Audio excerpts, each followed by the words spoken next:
Sorry about that. Slight issue with the desktop audio there, right at the last second. Of course. I'm still not very professional with this whole starting stream thing, but welcome. Welcome, everybody. Hope you all feeling great and have a lovely, lovely weekend. We're just going to go ahead and get right back into where we were yesterday with more Pathfinder Kingmaker. AW4 confirmed by Purse. I did see your messages, Tenwin. Yes. Sorry, I was a little bit busy this morning, so I didn't have much time to spend on that. But yes, I did see your post, and yes, there's pretty much no way it isn't vampires. And I do think your idea of converting other people's heroes would be interesting. Not sure exactly how they'd implement it, but it would certainly be interesting. Can we please escape the constant bad weather? I swear to God. This whole land looks like one big burial ground. That's because it is. Literally, we're walking on top of the ruins of a lost civilization. All died. So you do know me. How? How do you think? We keep an eye on everything that happens in the region. It's smart to know our potential employers and our potential enemies. The woman you were speaking with, who was she? Wish I knew who these witches are and where they came from. Our chieftain, the great Armagh, was very expressive. Trusts them as if they were holy oracles. He sent us with them to these dead hills, and none but the sisters and the chieftain himself know why. Who am I to confront the chieftain? So now we wander these lands, chasing the unknown. Do you know anything about what happened to Varnhold by any chance? Varnhold, huh? Isn't that the village Maegor Varn got from the Stobic sword lords? I know Varn. He's not the best fighter, but not the worst. As for what happened there, I wouldn't know. Is there some way for the two of us to cooperate? I need to investigate what happened in Varnhold, and for the sound of it, you need to get the hells out of here. I'm afraid we can't. At least not yet. I'd be happy to take a new job, but our chieftain's orders were strict. Search the location and come back with a report. But if you could help us here, say, by finding whatever these witch sisters are looking for, or maybe just making them disappear forever. Mark my word, Baron.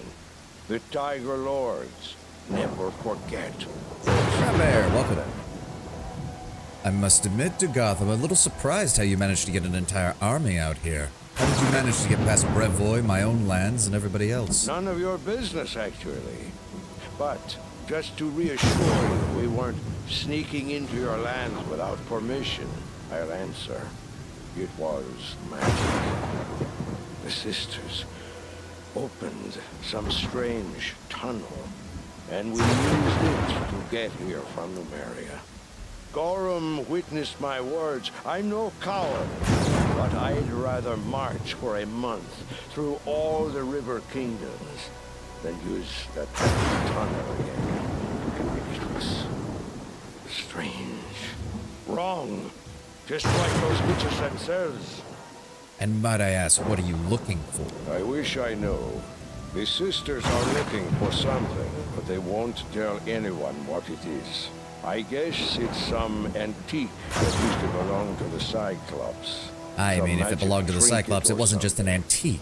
As for me, the only thing I'm looking for is a good reason to quit this nonsense and return to Numeria as soon as possible. Is this how you serve your liege? Don't confuse our chieftains with your king's knight. It's the chieftain who swears an oath to the tribe, not the other way around. Please. I was one of the tribe's elders when he was in his first teeth. And I don't suppose you found anything of interest? If not of the Cyclops ruins that you're looking for, perhaps something else in this area. If we did, do you think we'd still be here now?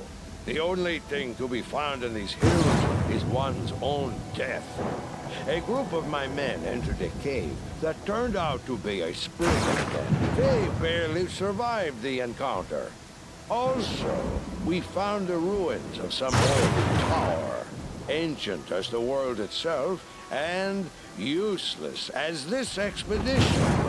There is nothing to be found here, except, like I said, for one's own death. Ask away, why not? I don't promise I'll answer, though. Well, why don't you tell me about yourself?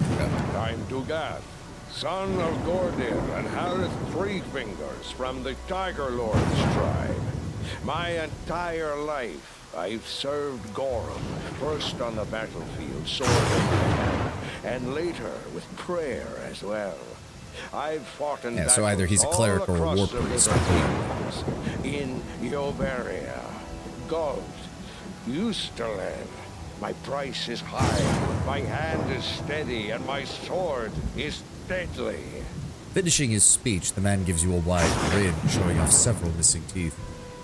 As a follower of Abadar, I've not made myself familiar with the more wild gods. Why don't you tell me of them? Our Lord in Iron doesn't like empty talk. He's the god of those who act instead of chatter. His palm blesses every sword ever crafted, and wherever at least two men meet in battle, he's there with them. Even orcs worship the god of battle, and not only that, they imagine he's an orc too. It's all nonsense, of course, but there may be a great truth to it. For anyone can aspire to be like him, a human, an orc, and even an elf. Anyone who grips his iron to make his enemy bleed. I don't even remember Dagoth having all of these lines, but... Well said, old man. Truly well said. Blood for Gorum!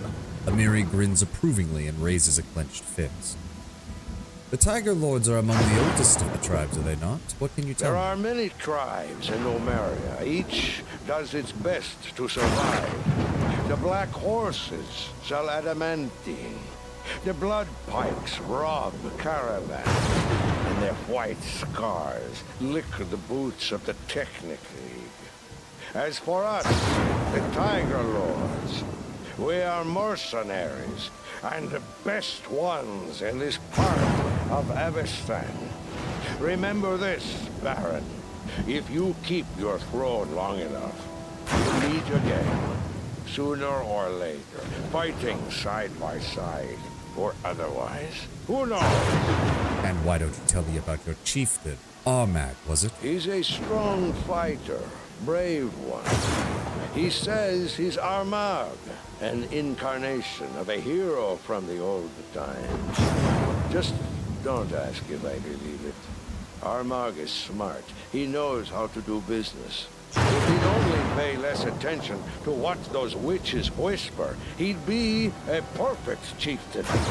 And what can you tell me about Numeria? It's just to the northwest, is it not? Eons ago, stars.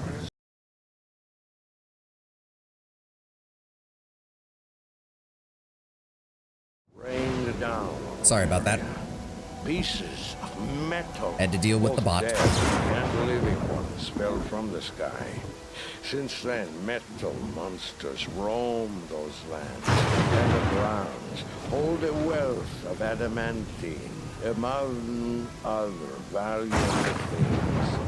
Weaklings don't survive there. As for us, Numerian spirits, we grew up on that land. We drank its poisoned waters and breathed its toxic air. Metals from the depths infused our bones and muscles. No one can beat us.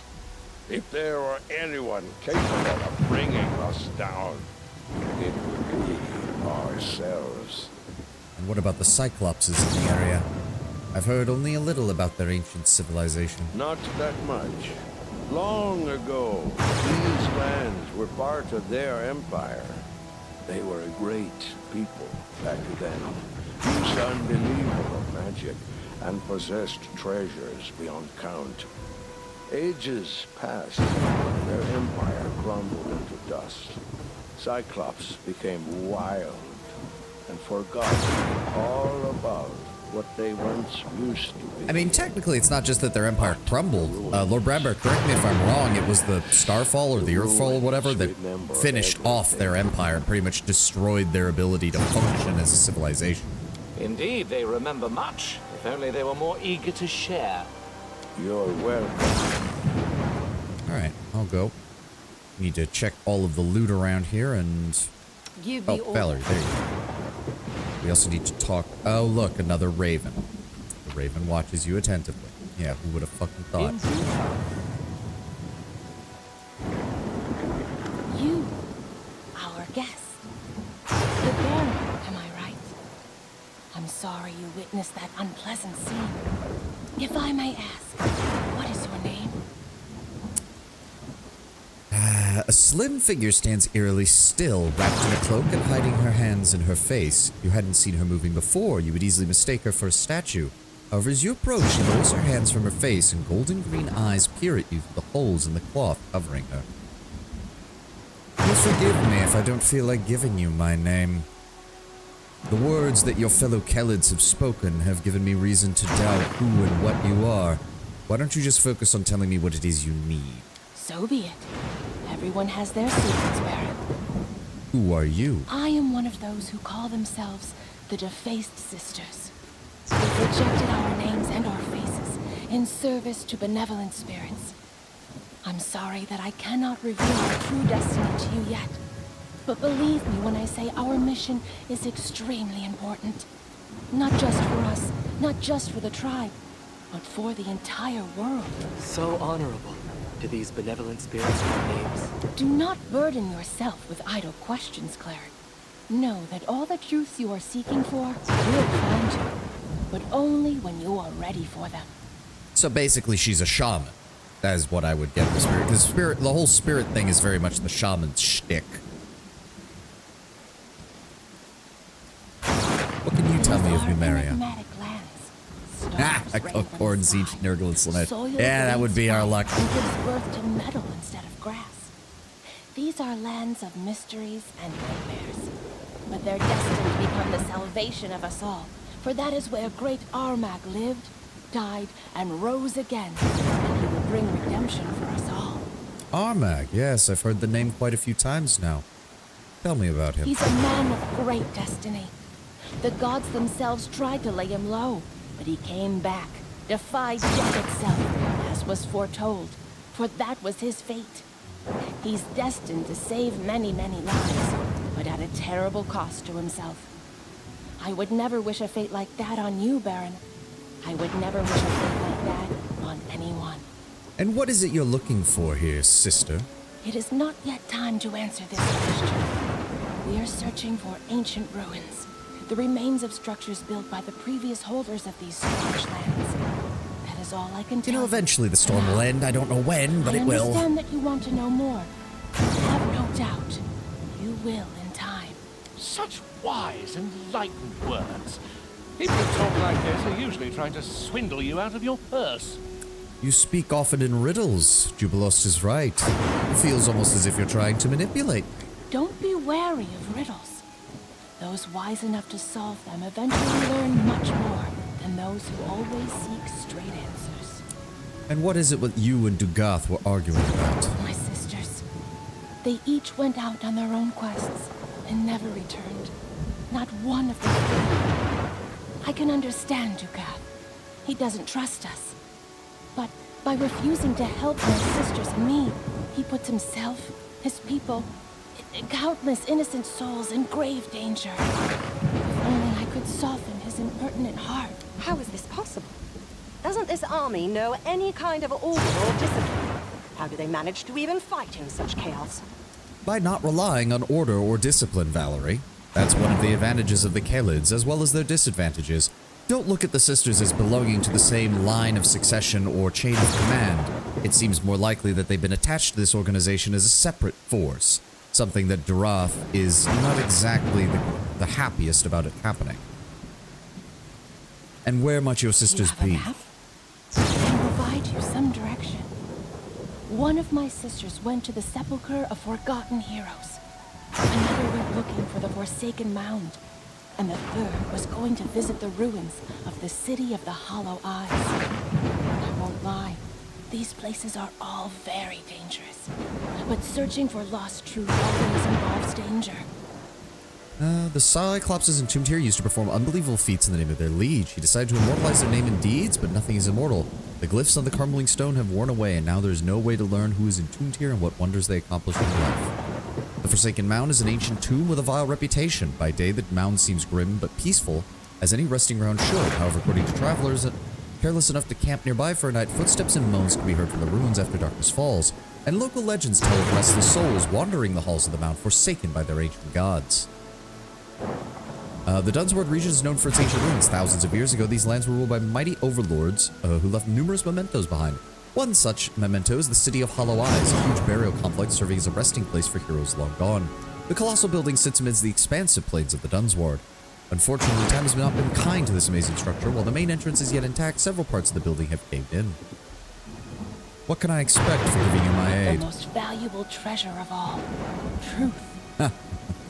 You cannot eat truth and you cannot spend it. You'll forgive me if that's not exactly the most confident of answers. You have an entire army here, though. How did you manage to get this force so close to the border with Restov? Wise ones know many routes that are closed to the uninitiated. Will you be able to detect them? Will you dare to walk along them? Who knows? And what do you know of the situation in Varnhold? Dark things tend to happen in that land. I can only guess to the fate of Varnhold. My 3 sisters know more. Help me find them, and you'll get your answers. If the spirits are kind, it will happen before it's too late. If in your travels you meet my sisters, please help them, and I will help you in return. Remember this word, Gab. That is what the previous inhabitants of these lands, the Cyclopes, called darkness they so worshipped. If a door shut and lockless bars your path, this word might be your key. I don't even know what footsteps you're talking about, but I'm not sure which part of that I didn't realize you'd type something. Alright. Anything else around here? There's no other loot from the looks of it. That is not far. Oh, Doug the Merchant. There we go. Welcome, honored guest. Would you like to buy or sell something? Who are you? I'm Doug. Was a hell of a fighter when I was younger, but truth, those years pass before you know it. The health, too. The barbarian raises his hand, and you can see he only has 2 fingers left. My job is equipment and provisions, along with a bit of trading from time to time. Well, show me your wares then, good merchant. Let's offer up all the bullshit that we collected over our time. We also have a 2-bladed sword we can sell.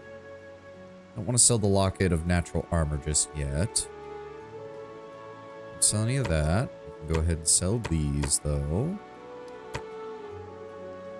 The mastodon meat. There we go. Mentioned in the description, people can hear moans and footsteps from inside, and considering the setting, that seems mild. I mean, if you're hearing footsteps from within dozens of meters of stone, that is a little bit concerning. 70,000 gold to buy a belt of giant. Oh, there's because he has 2 of them. That's why. The actual price is 35,000, which is still insane. Smoked trout and hydra pate. May as well.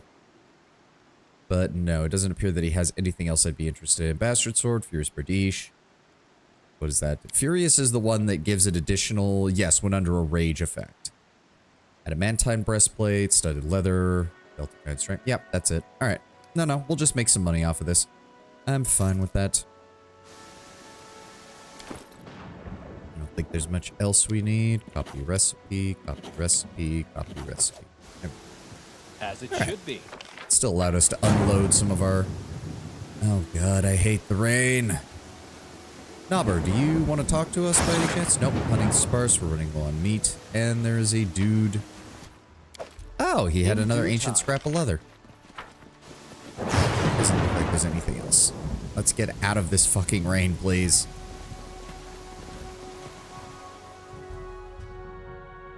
Okay, so Sepulchre of Fallen Heroes. City of Hollow Eyes, and there was one more. Yeah, there's the Sepulchre of Fallen Heroes. There's the Forsaken Mound. And the City of Hollow Eyes. What's that one? Oh, okay. That's that one. All right, we'll start with that.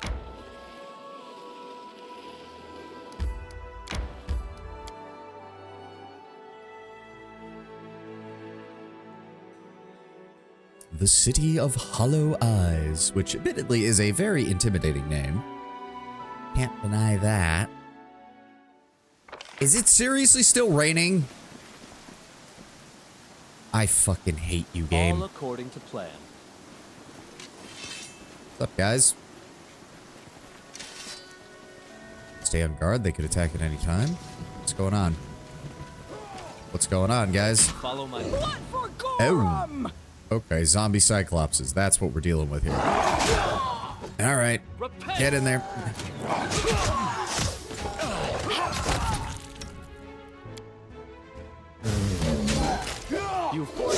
Take him down. All right, Mary's going that way. Aqua's going that way.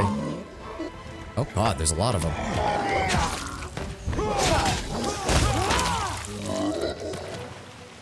Oh, good. And the rain let up, too. Nice. Whew. Okay. Oh, good. Masterwork Great Axe. That'll In make due time. Ooh, and an ancient Cyclopean coin. Hold on. Let's get the bodies looted first. Then we'll talk to the rest of these Kelids.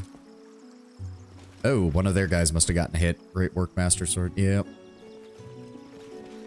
Hilla. He must be the one in charge. What is with his sword? Oh, it's a falchion. That's why. I forgot the falchion in this is a two-handed weapon. A huge scar crosses the face of this sturdy, silver-haired woman. An eye patch hides her left eye, while her right shines to silver. She raises her bloody blade in a salute. You came just in time. We owe you one. And who are you? I am Hila Toothgrinder from the Tiger Lord's tribe. This is my war party. We're here fighting these things, as you can see. Are you Aasimar? What? Don't I look like a celestial? I am Aasimar. No idea which of my great-grandmothers managed to make it with a celestial, but in my entire lineage, the blood is only manifested in me. I'm sure that was the plan all along. It is a common custom to strengthen the bloodline with the blood of orcs or powerful beings that can come in handy. My birth was deemed a good sign and proof of the god's blessing, though I call that bullshit. The god's blessing is earned on the battlefield. And what is it your people are doing here? What do you care? We came here, so we have business here. What of you? What are you doing here? Dugath sent me. What? Why? Does the old man think we can't handle it ourselves? Ugh. He looks around briefly, then back to you. To be honest, you did help us. How about helping us with something else then? Here's the deal. We came with one of the damn witches to look for the trash in the tomb. We set camp, and the sister took a team of my people into the ruins around dawn. They never came back. Instead, I've had a horde of zombie Cyclopes crawling out on us from all over the place. Fun. My group can't afford to be separated now. We've only barely managed to fight these things off. So, you go scout the place, look for our people, find if any of them alive. I'll pay you well. Deal? Deal. Good. Child's play. Yeah, would you look at that? A scroll of Ray's Dead. That'll be useful. I don't think there's any other named characters around here, if I recall. Hey, Pomberry Pie. Interesting. Oh. Hold up. Trap. Deal with that first. You can thank me now. There we go. Ooh. The Nobleman's Amusement. This +1 longbow grants its wielder the effects of the point-blank shot and precise shot feats, which is... in any other game, or in any circumstance in which you had that early on, that would be amazing, because that essentially saves you 2 feats on a fucking character build. Alright, let's start exploring the whole of this area. We'll start with everything on this side of the river, and then we'll go from there.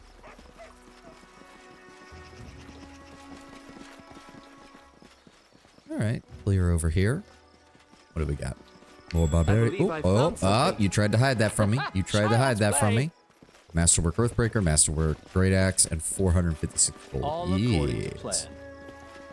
What did I get hit by? You Whatever. require my assistance? Jubilos, top me off, please. That, and then where's my good potions? There they are. There we go. All taken care of. Oh. This barbarian was killed recently. In due time. Okay. There we go. Let me pick up the stuff. More masterwork swords, which I am not adverse to. Oh, that's why. Zombie Cyclopses. Follow my lead. Alright, alright. There's at least 2, but are there more of them is the question. Well, Keep your eyes open. Ekun. Engage. Grant you death. Yep, another one. Ferocious Dread Zombie Cyclops. Okay, but it's not a cleric. The ones I'm worried about is when we start running into zombie clerics, because those things can be annoying. Like wasted. There we go. Dog didn't get hit at all. That is not far. These guys are worth a decent chunk of experience, too. Give me those body parts. Yes. Oh, somebody set up a Child's camp. play. Of what kind, though? This is a very small, very colorful In tent. due time. The city of Special Eyes. Look with your special eyes. My brand. I fucking hate that ad. I don't know why. Like, the way it's delivered, I You can thank me despise how now. that guy talks. I mean, yes, it's funny, but it's also annoying. Finish them quick. Oh. Bandits. And wargs. A lot of wargs. Alright, well, me and Tristan are just going to... Let's just go ahead and drop one there. And drop one there. Any day now, guys. Any day now, guys. There we go. Jubilos, what are you doing? Just... A clever ploy.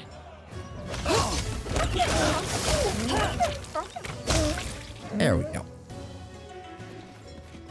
Yeah, I mean, those bandits were fucked anyway, so I don't feel bad about hitting them with a fireball. How may I help? It's not like we were going to be able to save them.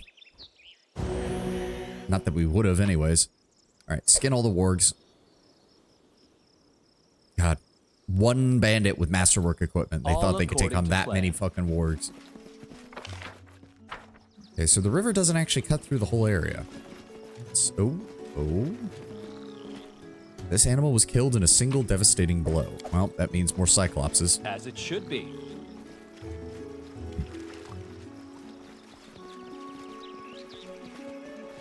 Where are you, Mr. Cyclops? I don't want to have to find you somewhere. Where are you? Let me just kill you real fast so we don't have to worry about you later. Give me those juicy experience points. We got a long way to go to level 13 after all. In fact, yes, almost 100,000 experience points to get to level 13. Oh boy. That is not far. Enormous footprints in the dirt. Alright, so the river cuts through here. There's the first of the ruins. Where's the rest of the enemies? I know there's more treasure around here to be found. Oh. Oh, wait. Now is the beginning Nope, of the they hunt. saw us.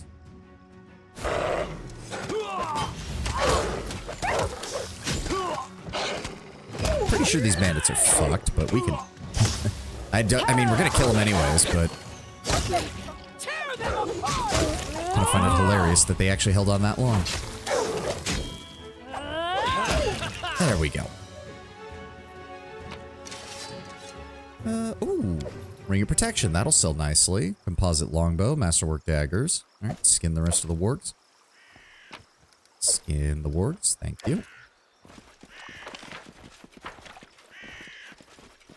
We have reached the point in the game where most enemies are not as much of a threat anymore as long as the game doesn't throw literally like 40 of them at us. Okay, so this team of bandits actually managed to take one of them down. Wolves are not on the human corpses, but not on the undead. Ring of Protection, daggers +1. Just some masterwork equipment. Yep. Follow my lead.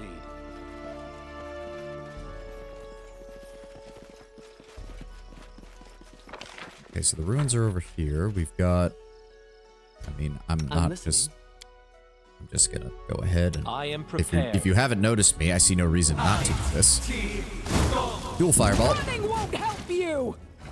Oh, okay. Well, they're going after the Cyclops. That'll make things a little bit easier on me.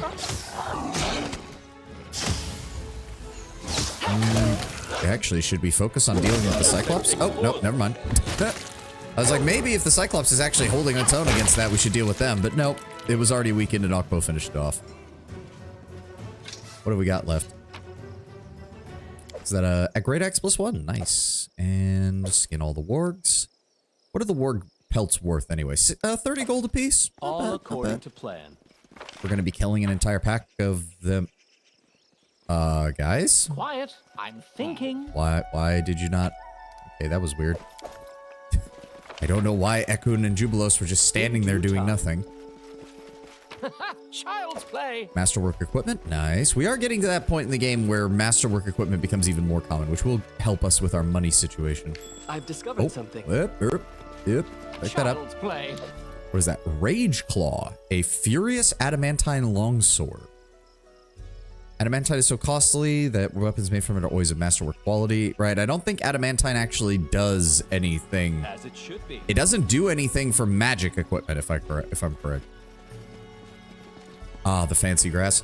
I mean, here's the thing. In a lot of games, I don't really care about grass, but it is kind of nice sometimes when they at least make it, like, move. It doesn't have to be fancy animations. It's just nice to see it move. That is not far. Or to have a little bit of reactivity. Like, I still like that in, I think it was Path of Exile, there's areas where you can burn the grass if you're using, like, fire spells, and that always looked cool to me. Oh. The two Cyclopses are having a heated dispute in their rough language. They stomp their feet, pound their chests, sputter, and pay absolutely no attention to anything else around them, yourself included. Try to decipher their speech. You managed to make out some of the Cyclops' speech. Mine, not yours. Cyclops is yelling and shaking his fist. I saw it first. Go away. You know, you go away. I'm not giving it up. The Cyclops turns to you, furrowing their bushy brows. Oh. You, insect, what you doing? Get out of here before we step on you. Inspect the stone. You didn't notice it at first, but there appears to be a pile of Cyclopean bones at the foot of the obelisk. They've been gnawed on, and it doesn't seem like that was too long ago. It has the markings of a magical trap. Use detect magic. The stone radiates a powerful enchantment aura. What are you arguing about? What do you care, insect? I tell. Let everyone know what a dirtbag you are. I found treasure. The Cyclops slams his palm against the obelisk. This eyesore wants to take it for himself. You found it? You? I found it. You weren't even here. And what makes this treasure so valuable? Oh. The Cyclops scratches his head. You wouldn't understand. Right, you not Cyclops. Why would you know of treasure? Sweet, precious treasure. The Cyclops tenderly pets the obelisk with its huge hand. Hey, paws off!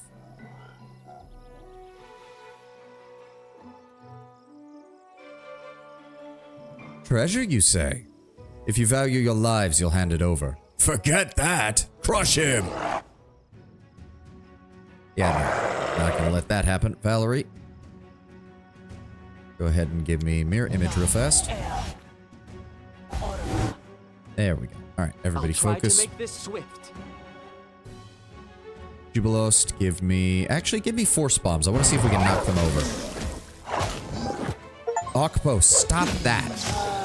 Oh, look at that, an achievement. Now you fall. Knock down any creature that is 3 size categories larger than you. Well, that's what we did. Sucks to be you, Mr. Cyclops. I think, yeah, the dog was the only one who got hit there. Because he decided to run in and out of the zone of engagement. Oh, that's really not a lot. Those are level 17 creatures, and you're telling me they had no treasure on them. Oh well. They were worth 240 experience points a pop, which is probably way more than the diplomat check to try and get them to not fight. So I'd much prefer that. All right, who else is left around here? Another ruin.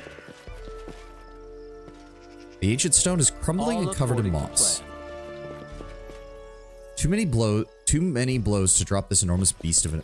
It took many blows. Oh, I was reading that wrong. To fell this undead. All right. Follow my lead. Oh, hi, bandits. What's up? Focus on the goal. Confide in. Tristan, start us off with a fireball, please. Go. Enemy approaching. All right, that killed one of them. They go down! Oh, God, he still managed to get the slow spell off, really? All right, it only lasts about 30 seconds. In due time. I sent Amiri after that transmuter the second the fight started, and he still managed to get the spell off. How long is this going to last? 10 more seconds? All right, just hold the phone. Bloody annoying-ass spellcasters. That is not far. Good? There we go. All right, everybody's clear. Oh? What was that? This old boat with a large breach is rotting on the shore. And to be fair, it looks like... It does look like a lot of people have come to this place over the years, and not all of them have managed to get out of here before the zombies found it. Okay, so this is the actual ford across the river. All according to plan. This is... Oh. Zombie Cyclops priest. Okay, we want to approach them from this side then. I am your shield. Done with waiting. Amiri. You know what? Amiri, go ahead and give yourself enlarge person. And then I want you to rage and charge. To victory! The rest of us will join. There we go. There we go. Yep, take the priest down. Good. Vixen, Dread Cyclops, Valerie, I want you to head over that. Oh, zombie Cyclops. That's fine. Go after them. Ow.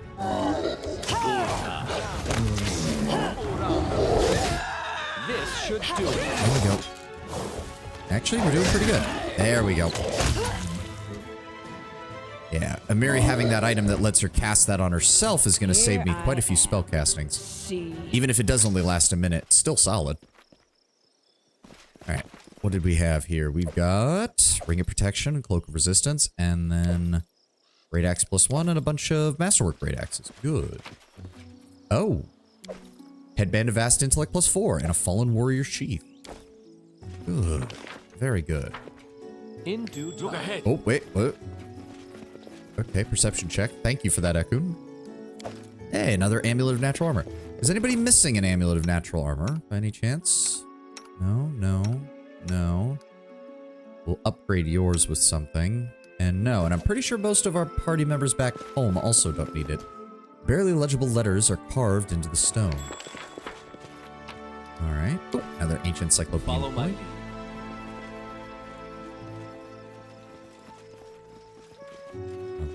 Oh. Dead body in the middle of the field? That's surely not... Yeah, that's what I thought. That I was is about not to say, far. not suspicious at all, he says as he sees the zombie Cyclops literally on the edge of the field. Oh, there's... Okay, hold on. No strike wasted. Where's the spellcasters? Where's the spellcasters? Go after the spellcasters. Regular bandit. Okay, that's fine. Do not falter! Alright, now go after that one. Left yourself exposed. For a second there, I thought the game crashed. It completely seized up. Oh, God. Thank you, game, for not doing that. Oh, bandit with more +1 gear. I'll take that. Your contributions to the realm's defense and its coffers will not go to waste. And your bloody bodies will feed the soil. Sucks to be you guys. In due time. Share your troubles. I'm actually kind of shocked that you'd think there wouldn't be this many bandits out here after the fact that Dunsward was already dealt with by the Varnling host, and then the Varnling host disappeared. All according to plan. But that also means there shouldn't have been time for people to come in here. Especially not with zombie fucking Cyclopses wandering around all over the place. Oh. As it should be. Chastener and a bard. I will protect. Ekun, can you give me a stealth? Deadly. Is it just the two of them? Nope. Multiples more. Hold on. What have we got? Bandit, bandit. Okay, so the bard is the most important. Want you guys engage there. Strike with the not hide And then from me. Ekun engage him from the flank.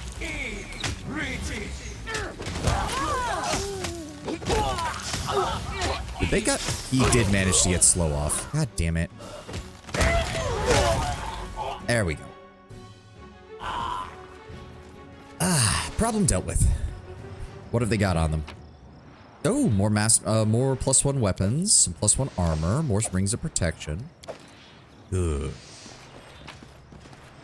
Another rune scrap color covered leather. Leather armor +2. Adamantine falcata +3. Nice. Again, we don't have anybody who uses falcata, but that will sell for a pretty penny. Now we're just waiting for the goddamn slow effect to wear off on a Mary.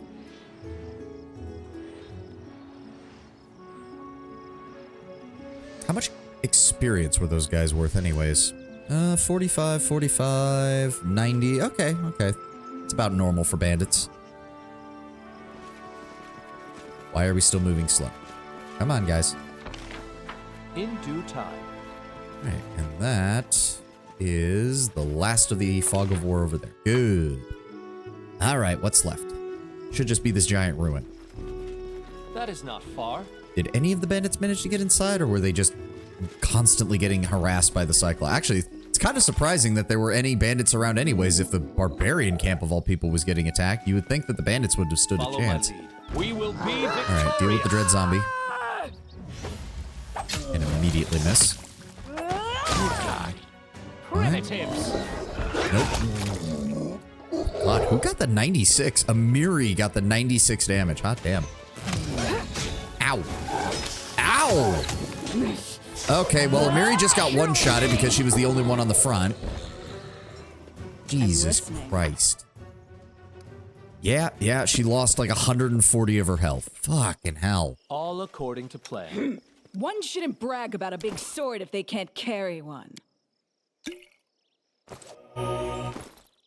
Jesus Christ. At least we have plenty of healing potions to deal with this. There we go. Back up to full. Dread zombie, dread zombie. Does any of you have a +1 piece of equipment? You do. And some masterwork greatswords and a half plate. Okay. Oh, the sister definitely came this way then. Oh, hold on. Hold on. Let's not do that yet. We got stuff we need to pick up first. Some potions, some gold. Oh, no. All right, Jubilos. Get that cleared. Don't let them come through. You can thank me now. There we go. Oh, gems. That's all. Rotate. There we go. Child's play. Ooh, scrolls of cure moderate wounds. As it should be. Okay. That just leaves this side. Oh, is that a barbarian or a bandit? Barbarian archer. Okay. That is not far. And lastly, his poor skull was crushed and the brain removed. Oh, that's another one. God damn it. Jubilos. Take care of that. Child's play. Thank you. Really, it was defending nothing. In due time. Okay, I guess that's it. All right, let's see if we can find our way inside. What ancient secrets do you have for us? A huge stone slab blocks the entrance to the tomb. The ancient stone surface is covered in worn inscriptions barely visible beneath the moss. Examine the entrance. The crumbling ancient stone is densely covered in moss. Near the edge of the slab, some of the moss has been torn. Some unknown force must have moved it aside and then replaced it. Read the inscriptions on the door. You manage to read several phrases of the ancient Cyclopean language. Cruel and evil go into the blind darkness, while kind and merciful go into even deeper darkness. Impenetrable blackness, darkness opens every door. Wise and stupid, lewd, ascetic. There's not a single path in this world that will not lead to ultimate darkness. I don't think I have ever seen a CRPG use the word lewd ever in my life. Shock. Owl the cat. Shock. Use detect magic. Detects a faint transmutation aura. Speak the word Keb. The slab slides aside easily and noiselessly, making a crack wide enough for you to enter. Before you have a chance to take a single step, a voice calls from inside the tomb. Wait! Do not enter! Prop up the door or it will close behind you. Unwilling to tempt fate, you move a large stone to the entrance and prop the door open. After ensuring that the slab will not close behind you, you step into the damp, dark coldness of the tomb.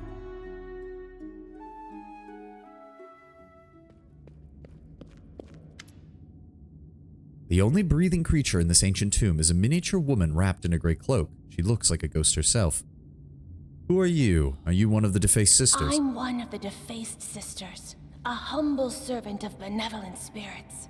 No words can express my gratitude for saving me. And what is this place? Once, Cyclopes used to own these lands, but their race was doomed to extinction. Their fortresses and palaces crumbled into dust, and only tombs remain. And what are you doing here? Same as you, searching for the truth. My fate brought me here and opened the door before me. I didn't know it would slam shut behind my back. If fate didn't bring you here right after me, I would soon fall asleep beside the owners of this tomb. Do you know what happened to Varnhold? Varnhold.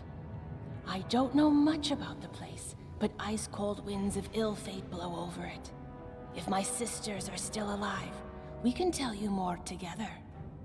Does the word Vortikai mean anything to you? Lips of mortals didn't utter this word for thousands of years. It would be for the best if it remained so. Don't worry about this shadow of the past. It dispersed forever the day the sky fell upon the earth. Your sister sent me. She's waiting for you at the camp. Thank you. I was afraid I'd never see her again. Let benevolent spirits guide you on your path. Let them help you, just like you helped me. Okay, but what else is in here is the question. All according to plan. That is a big old tomb.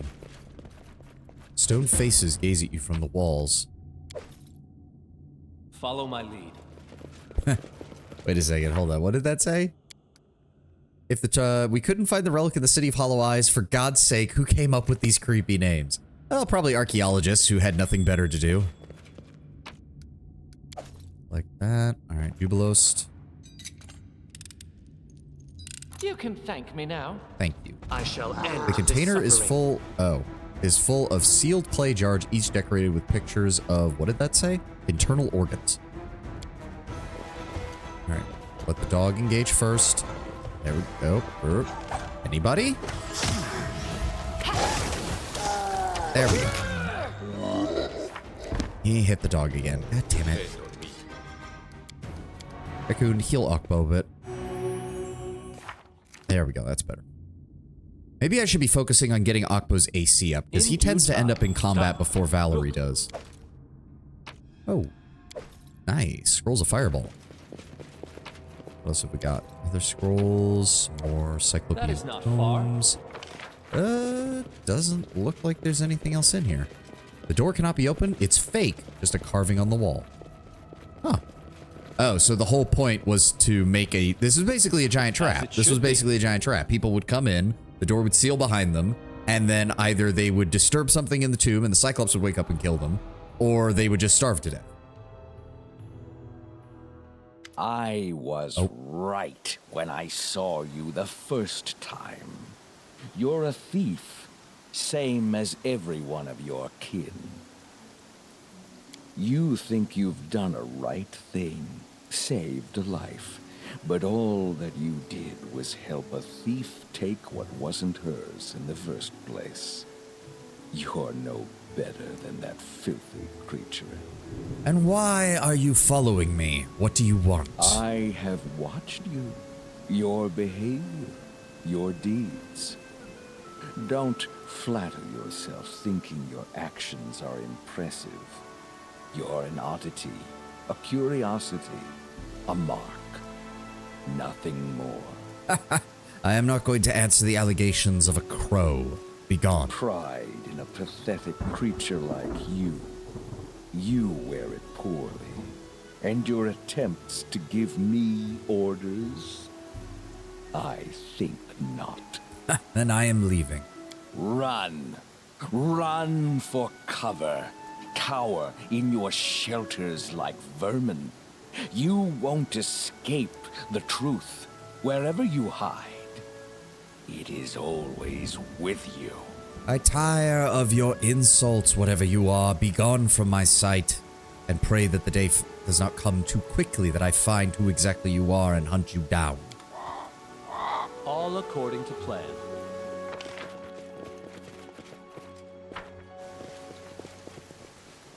Bloody ravens. Not nearly as interesting as the ravens from Armored Core. Oh, enough with the fucking rain. Why is it always raining in this place?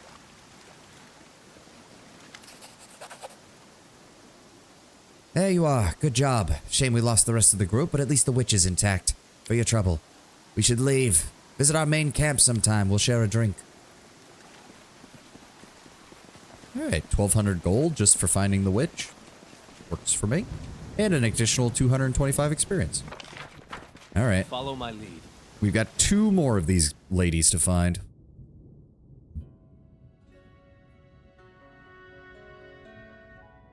What else have we got? The other one... Wait, what?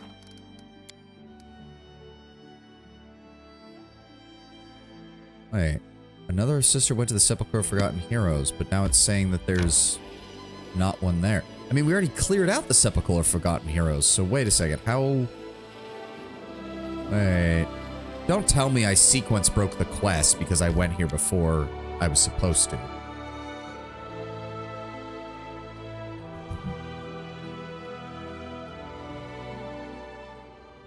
That is not far.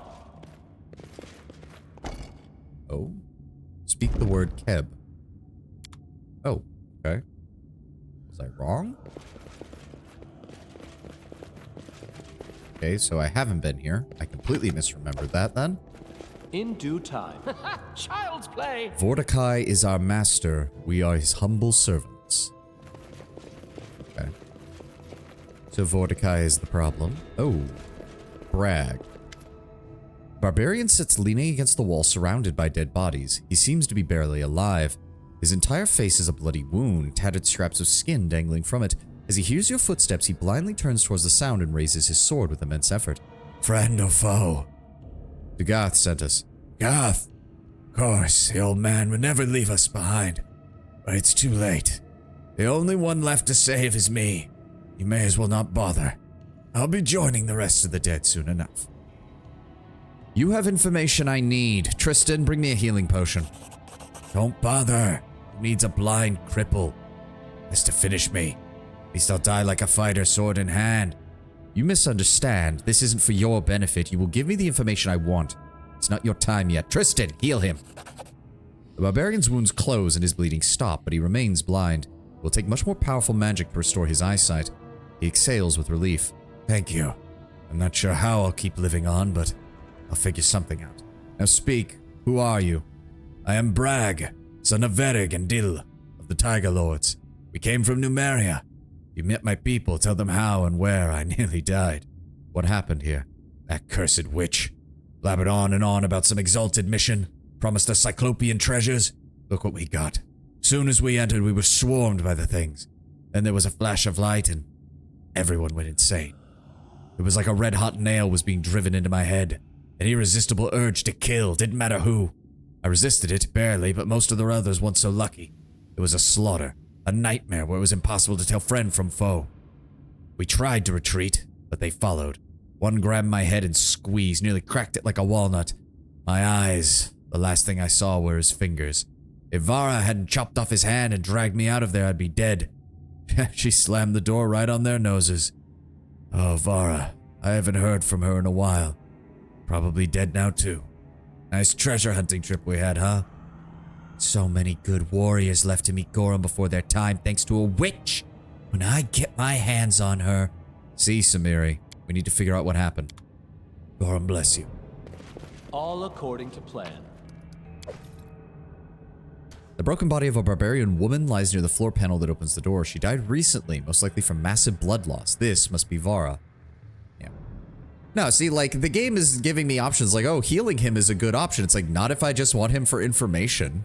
Like, Motive can be just as important as deed in D&D. People forget that. My character's motive is not to help. My character's motive is to find out what the hell happened. There we go. In due time. Yeah, it looks like they led a fighting retreat. I'm going to guess, yes, each of the doors has its own color code, which is going to determine which one of these panels we have to press in order to open it. That is not far. Oh boy, more zombie Cyclopses. How many? At least 2. Ekun, I would like it if you target the one over there. 2 arms. How many? And that's a priest. Your strength is mine. Oh, did we actually stop him from casting that? No, we did not. No, it only lasts 2 minutes. We're fine. Oh, game. The game is giving me random stutters that are making me very afraid that something is unstable with the game itself and that it's going to start crashing on me. And there's the there's our first ad for the day. All right, you know the drill. Get a drink, get a snack, do some stretches. I'll be right back in a moment. Ah.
Yeah.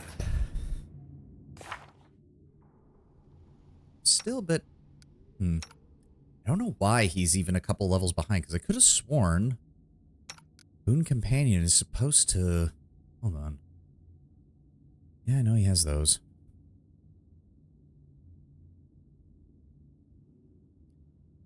Well, with the Animal Companion is close. The abilities of your Animal Companion are calculated as if though your class were 4 levels higher to a maximum effective class level equal to your character level. I thought that was supposed to equalize the character level and the pet level, but maybe the Call of the Wild mod changes that. No idea. To be fair, Okpo's mainly just there for combat support and to have another body on the front line that can take a hit. Child's play. Vorakai be praised through the centuries, for he is the greatest of the greatest. All according to plan. Body's been horribly mutilated. Looks like a huge cyclopean palm crushed the skull and removed the brain. Some more basic equipment. Fallen warrior buckle and some padded armor +3. Okay. In due time. What we got over here? Random loot. Doesn't appear to be anything else. So we have a green door. 2 green doors. We need to find a green button to push. Oh, these are the barbarians who went nuts. That's fine. Ekun, open fire on them to start. Let's finish them quick. Okpo, go after that one. Don't let him flank us. There we go. Perfect. Nobody got hit on the main line. Okpo knocked over her. And then they're down. Perfect. Masterwork. No, regular greatsword. I mean, she did drop 98 gold, so I guess I shouldn't complain too much. They at least dropped some basic loot. That is not far. It's better than nothing. Another green door. So we need... Okay, green switch is the priority right now. Look ahead. Okay, thank you for spotting that before we stepped on it. God damn it. In due time. Jubilos. You can thank me now. No. You're just doing your job, Jubilos. I'll thank you when you do something above and beyond that. Okay, that's a red door, which we do have the switch over there. Okay. Zombie Cyclops, zombie Cyclops. Follow my No lead. mages. I will protect. All right, Ekun. Nowhere to Open run. fire. To victory! Go. There we go, and trip him, and they're down. Oh, 90 experience points a pop for that. Masterwork great axes. What about you? Child's play. Abyss calls to Abyss, which In is... due time. Is that in reference to the act? No, that's not the actual Abyss. I thought the Cyclopses were worshippers of the Four Horsemen. So why would they care about the Abyss? Oh, that was not the same color as that one. And it wasn't the same color as that That one. is not far. Was it the other door all the way back at the beginning? That's weird. 'Cause it's definitely not the... Yeah, it's definitely As not it green. should be.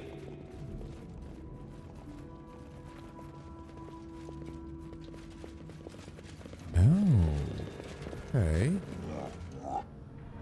I wish there was another way. Let's How try many? this way. And traps, of course. I count 2. Okay, no. Akpo, go around the other side.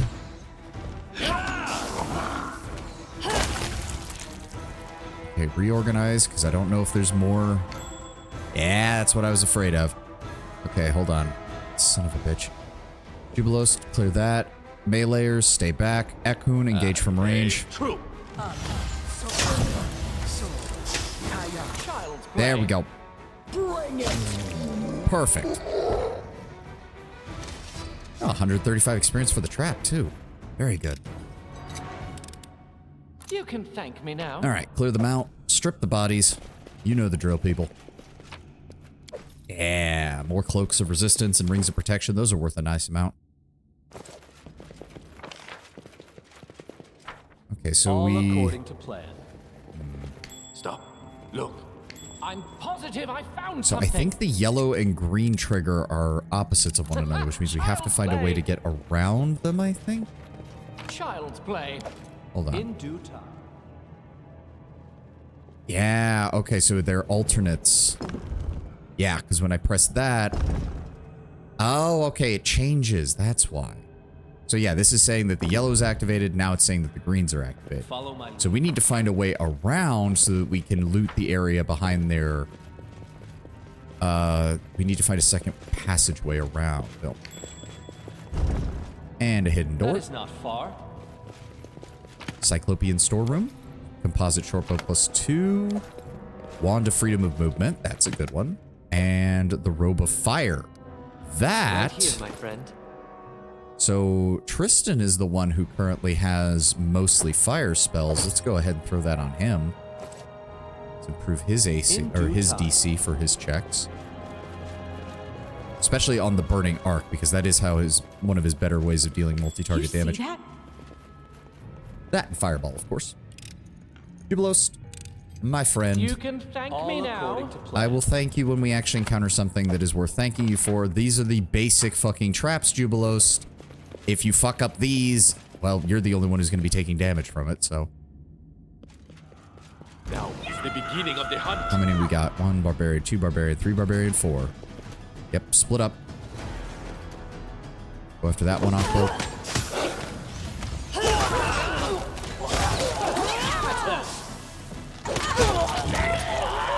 Shame there's no way to save them, because I can't imagine that whatever they were affected by is permanent, but... Or to be fair, maybe it's not permanent, but they're just freaking out because they assume that anybody else in here is going to be affected by it, so they would attack them. How do we... Wait a second. We haven't found anything for a blue one, have we?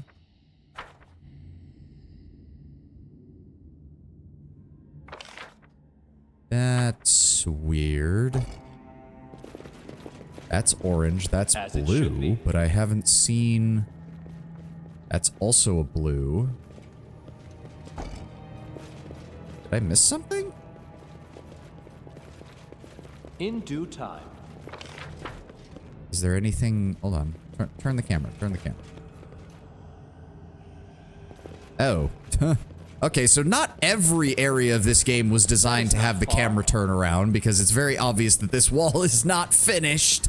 I didn't even realize that.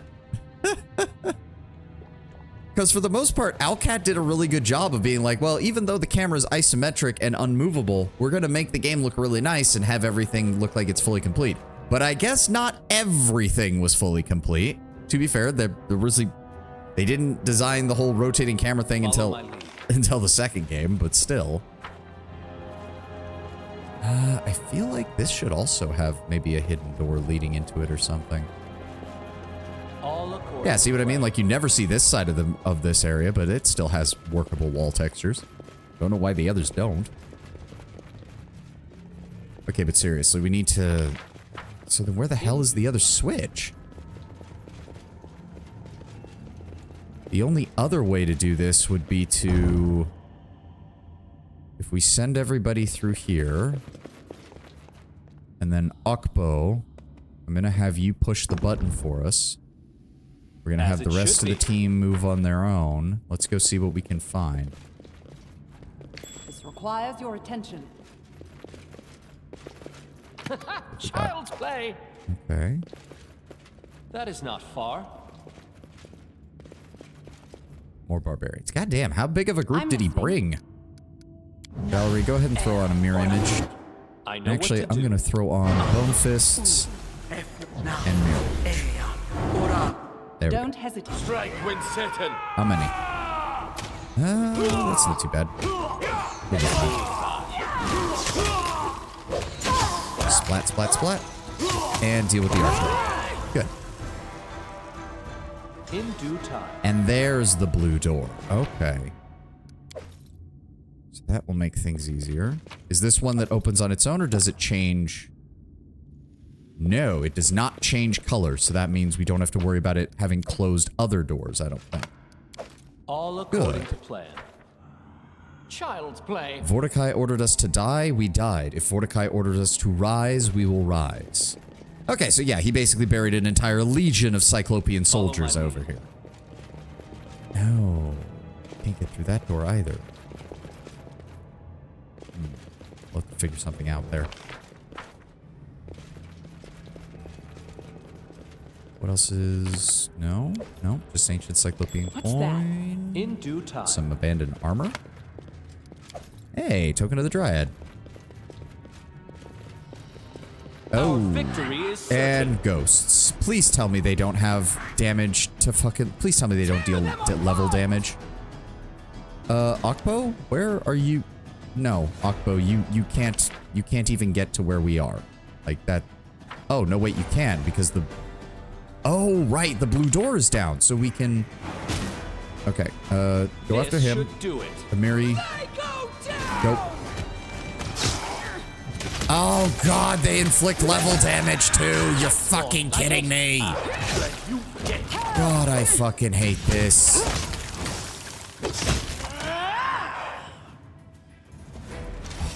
God, it's above. All right, who got hit? Amiri and Valerie. How may I help? God, it's above. I hate this shit. Heal Amiri, please. You, and then heal Valerie. I'm gonna have to pick up more diamond dust. Very annoying. Give me an AoE heal. And then give me a Cure Serious Wounds. Thank you. That is not far. Alright, now, what else is in here? You can thank me now. Cry not for the dead, for they are blessed. Cry for yourself, for life is suffering. Oh, big surprise. Big surprise. Wait, this is a blue door. Why isn't the blue door down? As it should be. Oh, there's other door colors, aren't there? Okay, so that's the main door then. Wait, no. That's the blue door. Why didn't it? I'm confused. And then there's the orange one, and then there's... That was the white one, wasn't it? So the white one's already been triggered, but the orange and like the light blue have not. Okay. Was there another... I thought there was another green door around here that we hadn't dealt with. Hold on. Akbo, I need you to go back to where this trigger is, please. Yeah, that goes around there, but... Wait, that doesn't make any sense. If that was definitely a blue door, so why doesn't it open any of these? Wait a second. Hold on. Akbo, scout out over here, please, real fast. Yeah, okay, so there's a dark blue and a light blue. There's red and orange, and then there's green, yellow, and white. I need you to do that, which is going to open this door, but it closes those, right? Yes. And then there's that one. But if I go back to Akbo and have him do that, there we go. Follow my lead. You see that? Let's get that open. Child's play. Please tell me no more specters. Please tell me no more specters. I'm fine. Oh, God. That was close. I'm fine with zombie Cyclopses. I'm fine with mind-controlled barbarians. Please, no more enemies. This is not the way it works. Stop rolling natural ones, please, Child's Jubilos. play. Jesus Christ. That is not far. All right. Interesting. And another one. Stop. And another one. You can thank me now. How about you just fix them? Just disable the traps, Jubilos, and stop constantly begging for affirmations. What's that?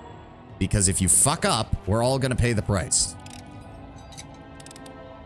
Child's play. I suppose I should be grateful that even on a natural one, you don't set them off because you're You can skilled thank me enough. now. All according to plan. Okay. Look ahead. And another one. Lord. Child's play. Child's play. Cry not for the dead, for they are blessed. Cry for yourself, for life is As it suffered. should Okay, be. so that one again. And soul eaters. God, it's above. There's gonna be multiples of them in here, isn't there? Yep. Son of a bitch.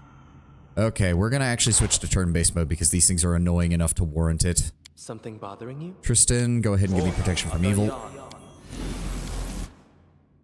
Then... I thought Death Ward was a level 3 spell. Am I misremembering that?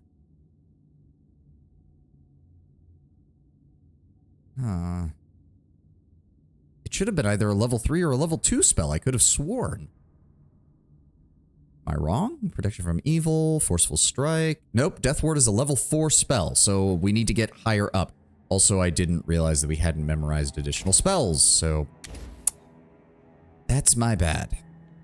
Give me another Scorching Ray. Where is it? Actually, hold on. Would Fiery Shuriken be better? Each ray deals 4d8 points of fire damage. Each shuriken is a ranged attack dealing 1d12 points of fire damage, but you get more of them. No, Scorching Ray is probably still better. Okay, that's finally updated. Give me Death Ward. We're gonna need Death Ward Communal, I think, by the end of this. Give me that. And you don't have any more of those. Okay. Okay. So we don't have Death Ward. Do we have any scrolls of Death Ward by any chance?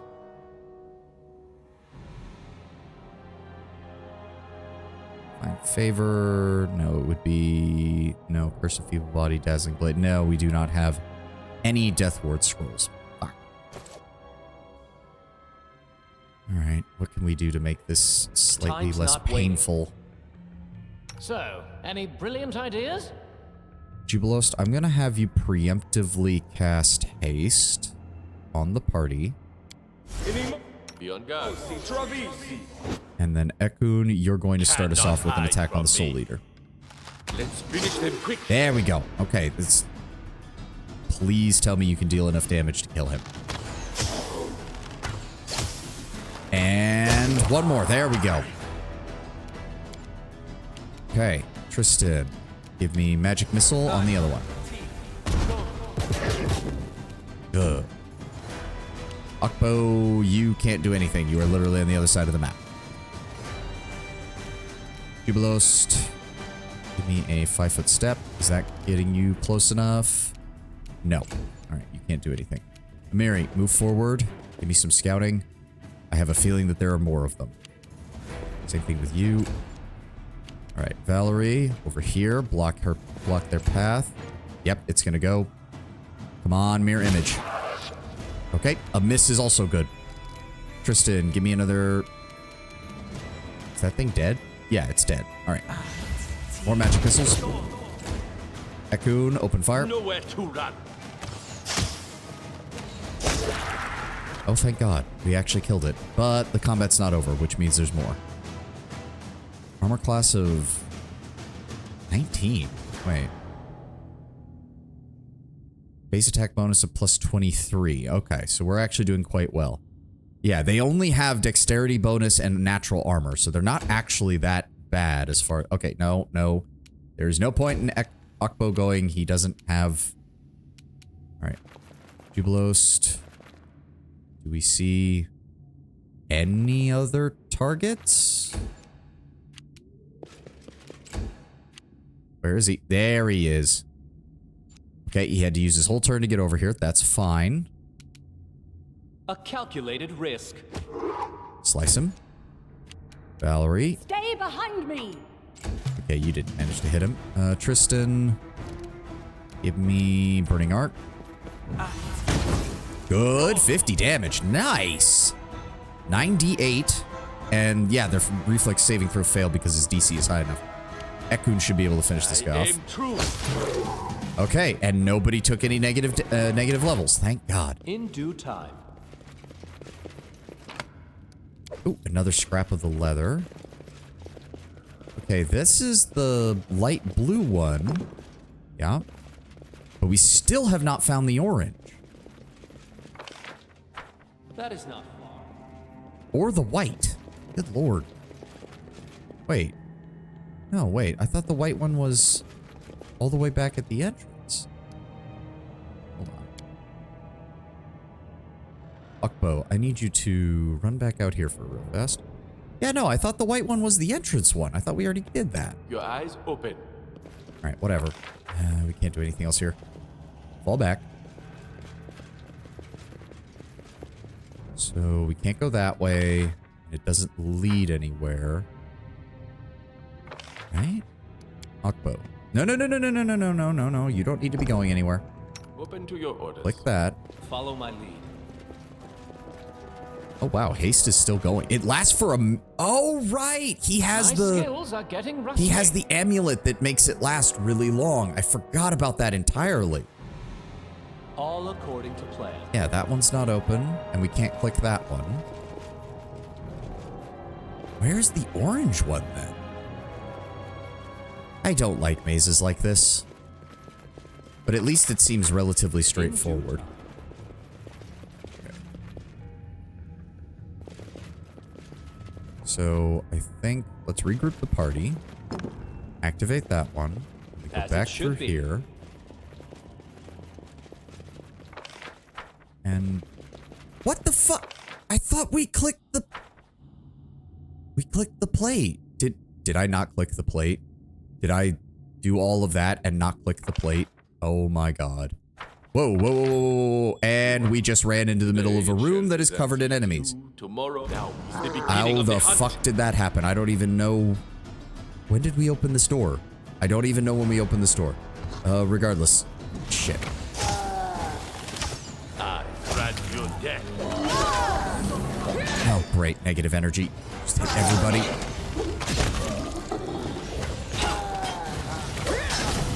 Ow. Hello? Me, Gorum! Were we getting hit by the spell, or are we getting hit by something in the room? Game? Alright, everybody got shaken, or we got hit by the prayer ability from the enemies.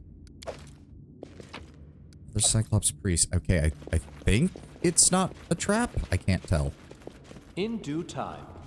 Okay, so... Wait, what? There's another... Oh, okay. You can thank me now. Mortals are pathetic. Only the dead become closer to God. Oh god, what is that scene from Nier Automata? Become as gods. Become as gods. And they're literally just killing each other. Child's play. All according to door. plan. Child's play. Another storage room? What loot do we have? You can thank me now. Some gems. And Child's gold. Hey, play. 2,000 gold. I'm not going to say no to that. Follow my lead. Okay. What the fuck else is in here? Oh, more Cyclopses. That's fine. Enemy approaching. Hide from me. Regular Cyclops, regular Cyclops. No clerics? No mages? Ah, nice try. Mirror image wins again.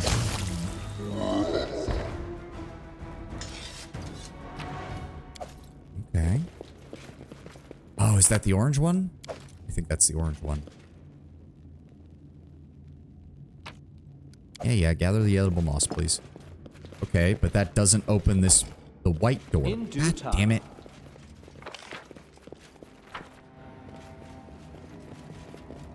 Okay, so we have to double back.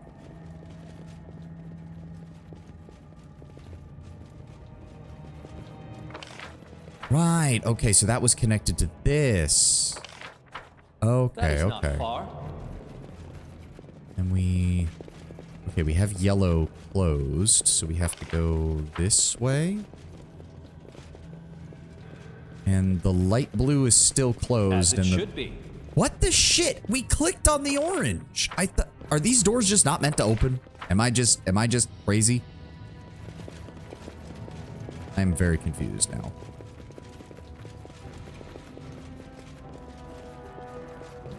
No, the main door is still closed. All according to plan. And so is this one. I am baffled. It says a door opens somewhere in the dungeon. An unseen mechanism begins ticking, counting seconds. Are you shitting me? How the fuck? Hold on. I am baffled. How the hell are you supposed to? Oh, and it even has an animation. Click. And then click. And then click. Okay, that's annoying. How the fuck do I get... So wait, did it do the same thing for this one? Oh, we can't get there. Fuck. I have to go all the way over here and then use Okbo to open this one and then send everybody else through. I don't even know if that's the case or not. And now we get to the annoying part of the fucking puzzle.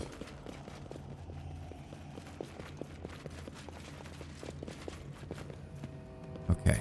Okbo, I need you to stand near here. Open that. Follow my lead. And we need to go through this, and up here, and over here. Where's the... Wait. That is not far.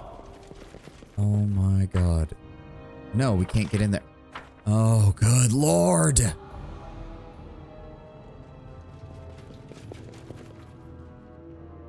Okay, Okbo, push that. In due time. I think we've got all the traps, so I think I know what I need to do here. Does this just say the same thing? Yes, and begins counting the seconds. Fuck you, you annoying piece of shit. Okay. Yes. Jubilos, stand right there. All We're gonna have to according spread out in plan. order to do this.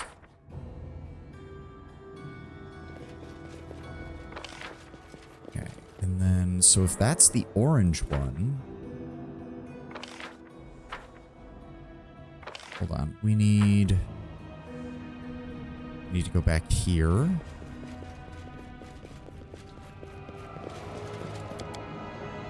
Like that open. I will protect. In Go due this time. way. And then Okbo, I need you to push the button again. What's new? And then I need you guys to come through here. That is not far. And then Tristan, I'm gonna have you... Where the fuck is it?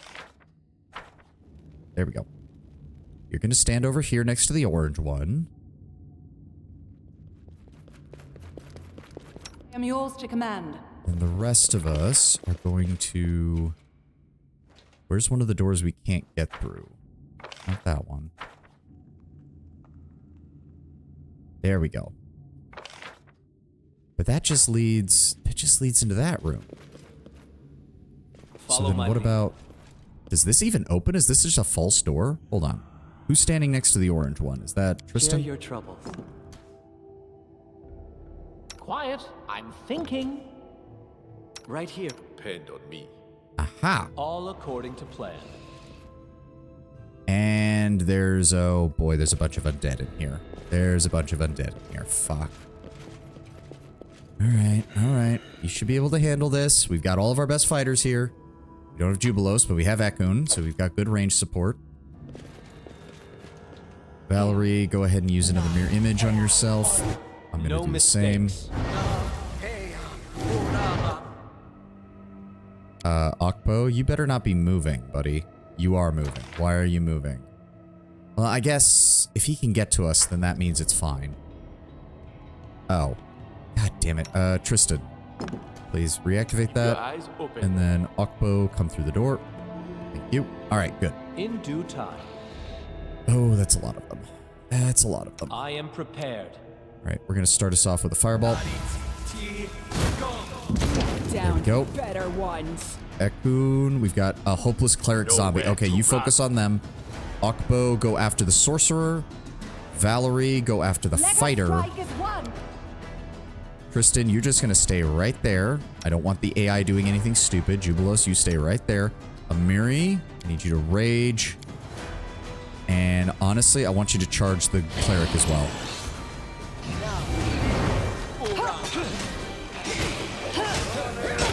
There we go. Okay, cleric's down. There we go. Sorcerer's down. There we go. We took care of it. Basically, it was a fallen adventuring party. Ooh. Penrod Havanki's letter. Mathian, my beloved brother. Read this and heed my words. This expedition to Yobari is the stupidest idea I've ever heard of. It's pure madness. If you're lucky, you'll come back empty-handed. A fool in the eyes of all Grattan. If unlucky, you won't come back at all, leaving your wife a widow, your children orphans, and me, Eredin forbid, the heir and head of our insane family. I beg of every god and their mother, forget this expedition and come home. Your brother, Penrod Hanvanki. Well, unfortunately, that was not the case. We also got a tower shield +2, a full suit of plate, a belt of giant strength +2, the ornery throwing axe. This +1 furious throwing axe grants the wielder a +5 competency bonus on all mobility skill checks. Nice. Right. As it should be. We also got a composite longbow, a symbol of Torag. Oh, really? The cleric of all people had no gear on him? Fury's Legacy. Two-handed falchion, Furious Falchion. Okay, well. I'm not surprised we're finding a lot of barbarian equipment, I suppose. There we go. I'm hoping... Okay, so then we need Tristan. Go ahead and activate that. Open to your orders. You guys come through here. Then, are there any doors we're missing? We know there's none over here. There's none over here. And then... Oh, any brilliant ideas? You do that. And then I need you guys to come through here. Unfortunately, we have to dive through here before. There we go. Can we click this? Is that all button? According to plan. There we go. I think that opened everything. My skills are getting There we rusty. go. All right, you come over here. Tristan, you come over here. Yep, that opened all the doors. All right, finally. This place is almost done. Whew.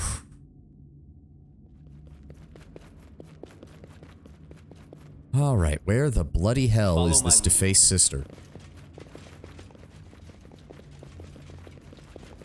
What's in there? Ooh, 4 healing potions. I'll take those. Oh, good lord. All right, soul eaters. That means turn-based combat. Valerie, do you have enough time on your mirror images? Yes, you do. Good. So you will be in front. Oh, I didn't mean to trigger the combat, but oh well, here we go. Okay, good. They missed. Yep, let him focus on her. Let him focus on her. What would be a good spell to cast? Spell resistance is nice, but not exactly what I want to see. I am going to move here. And then we're going to go ahead and use my breath weapon to hit all 3 of them. There we go. That was good. Good damage. Is he going to go after Valerie? Yes, good. All right, Amiri. I'm going to need you to rage. Then I need you to come over here and attack. Good. Good damage. Oh dear, is that one going to go... Nope, still going for Valerie. Perfect. Jubilost. Acid. Wait. Any defenses on them? Does not look like it. No. Just a poison. Okay, good.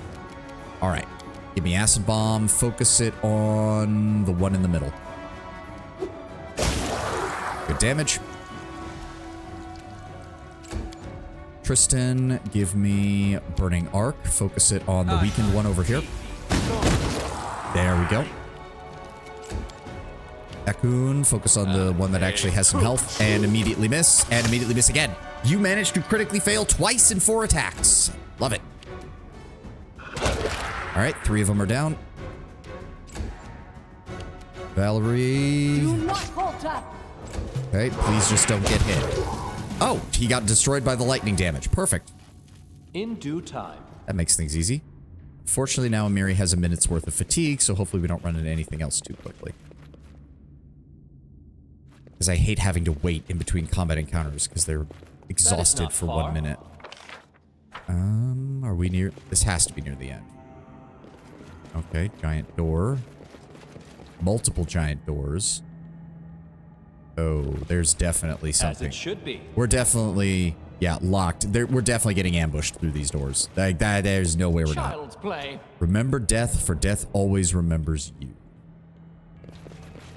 All according to plan. Okay, so we've got at least 4 doors for more whores, and these whores are going to be Cyclops I've been zombies. waiting for you. A tiny woman wrapped in a cloak studies you through holes in the cloth that hide her face. Her eyes are the green of young leaves. These people trusted you, and you brought them like cattle to the slaughter. A whole squad. You'll pay for this! Amiri, we need her alive.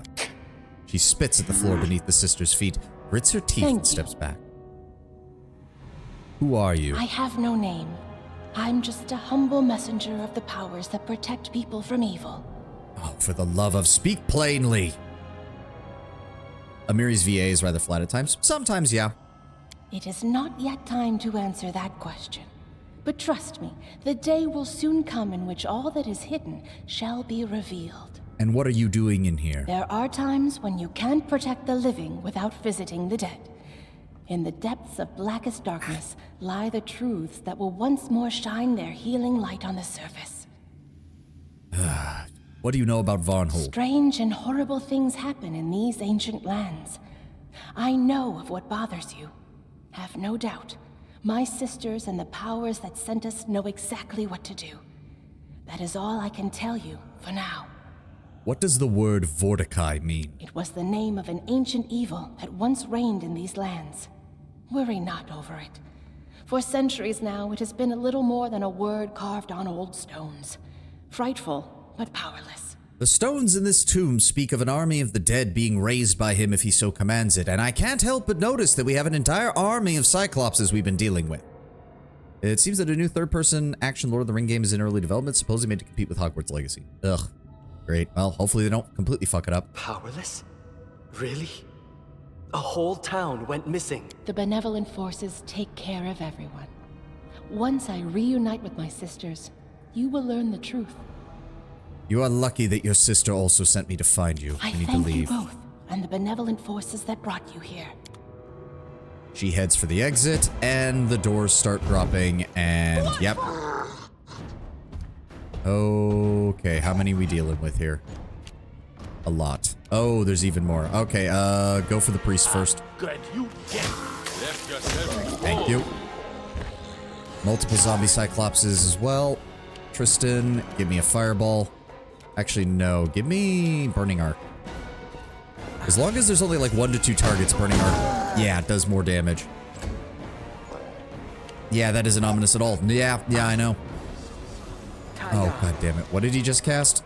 Alright, he tried to cast Hold Person on me. Alright, that's fine. Multiple Cyclopses. Jubilos, give me Acid Bombs. That's a 1. And a 2. Goodbye.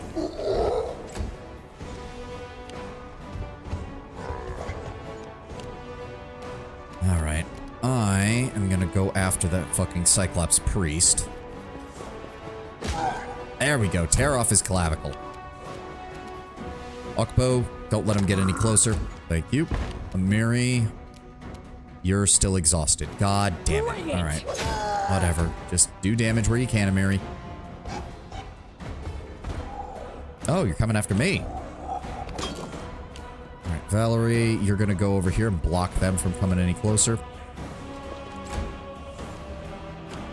Alright, that's just a regular Cyclops. The main thing we have to worry about is if there's more clerics.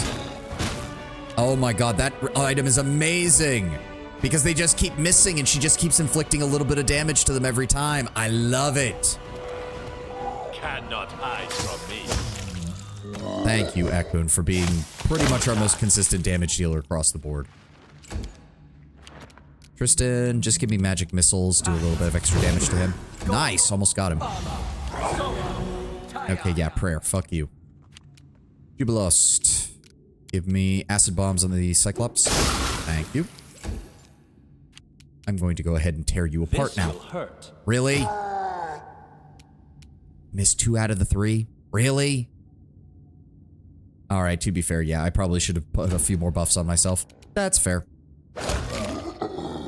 We are starting to reach the point where I do need to really start stacking the strength buffs, because otherwise, I don't have the BAB to back up being a Gish. Onwards! Step, step, step.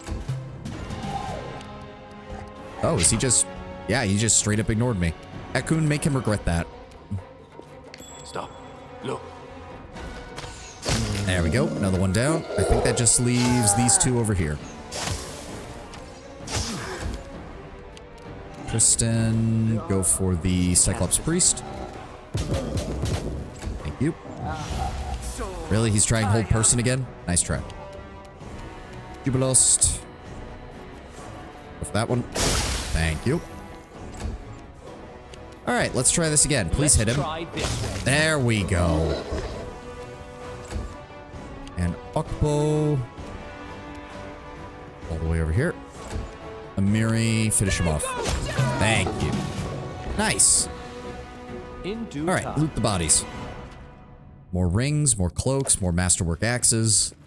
Technically, you'd also think that items from Cyclopses would be worth more because not only are they ancient historical relics, but they're also oversized, which means they would be made of more material and thus more useful to people. I mean, oh. Why?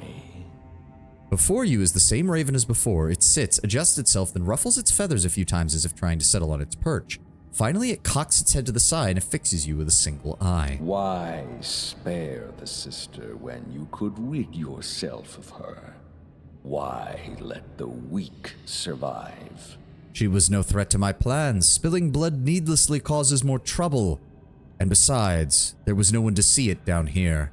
If I want to make an example out of the defaced sisters because they foolishly choose to stand in my way, I'm going to do it in a public place where all can see me destroy them. A wise answer it would be, if not croaked from the throat of a lesser race.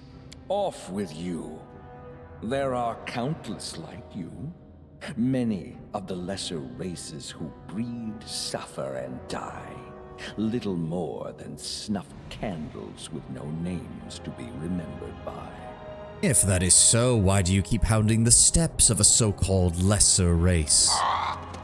With a shrieking caw, the raven spreads its wings and takes flight. That is not Look ahead. far. Alright, gather those mushrooms, and then get to this secret compartment that we found. You can thank me Hey, now. another ancient Cyclops coin. I already checked that. I due already time. checked that. What is in this? Child's Oh. play. Light shield +3 and a battle axe +3. Nice. I think we got everything. Just about. Yep. Alright. So, wait. Is there anything I can do for Dagoth? I mean, we have Cure Blindness as a spell, although his eyes weren't blinded by magic. They were blinded by being plucked out. I think a restoration spell would actually be what he would need. Most of the doors should be open. Yes, all of them except the yellow and green. Oh, he's gone. As it should be. Oh, okay. Well, I hope he's doing okay. Alright, that's 2 down, only 1 to go. And then we will find out what these ominous sisters were so worried about. Where was the last one? Over here, right. We should probably rest before we do this one, because knowing my luck, this one's going to be the most difficult, and it's going to have the most issues. Also, we used a lot of spells in that last area. For the love of... Nightmare Skeleton Soldier. Okay, well, disable that. I've been taught if someone annoys you, you either pray or polish your armor. Valor, go ahead and give yourself displacement and run it. It does. Oh, god damn it. Akun, go after that one. Mary, go after that. There's a lot of you bastards, aren't there? Are we good? In due Nice. time. Masterwork? Masterwork. So that's 200 from that. 500. 600. Nice! 600 gold out of that. Fighting in the rain, just fighting in the rain. Oh, sorry, wrong tune. I'm fighting in the rain, just fighting in the rain.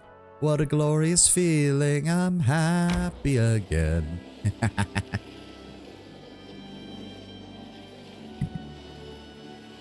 Oh, managed to mute that in time. I suddenly had to cough. May Oh. we have a moment of Yes, yes, respite? yes. Everybody can rest. I don't detract from your merits, but you are too arrogant. No matter how many books you've written, it doesn't give you the right to look down on others. I'm a gnome if you haven't noticed. I'd need a ladder to look down on anyone at all.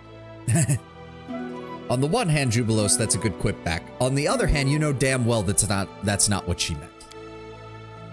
And that's exactly what she means. You know she didn't mean that. I know she didn't mean that. Everyone knows she didn't mean that, but you decided to go with it anyways. The tomb, built into the hollowed rocks by ancient Cyclopses, was safely hidden from casual searches. The path to it was skillfully concealed by the lush vegetation. If we hadn't known exactly where to look, we would have just passed by it, never even suspecting it was there. The entrance was covered with a huge stone slab that seemed to merge with the stone walls, but disheveled bushes and torn ivory shoots implied it had recently been moved. We said the word given to us by the defaced sister. Keb means darkness. It's an ancient forgotten word from an ancient forgotten language, like a time-bleached bone from some unknown beast in the wilderness. After speaking the word, the stone slab smoothly and almost soundlessly moved aside, opening the entrance to the damp, musty darkness. To avoid being trapped inside, we propped the door open with a large stone, which proved a smart decision. As soon as we stepped inside, the door shuddered and tried to close behind us, but the stone kept it in place.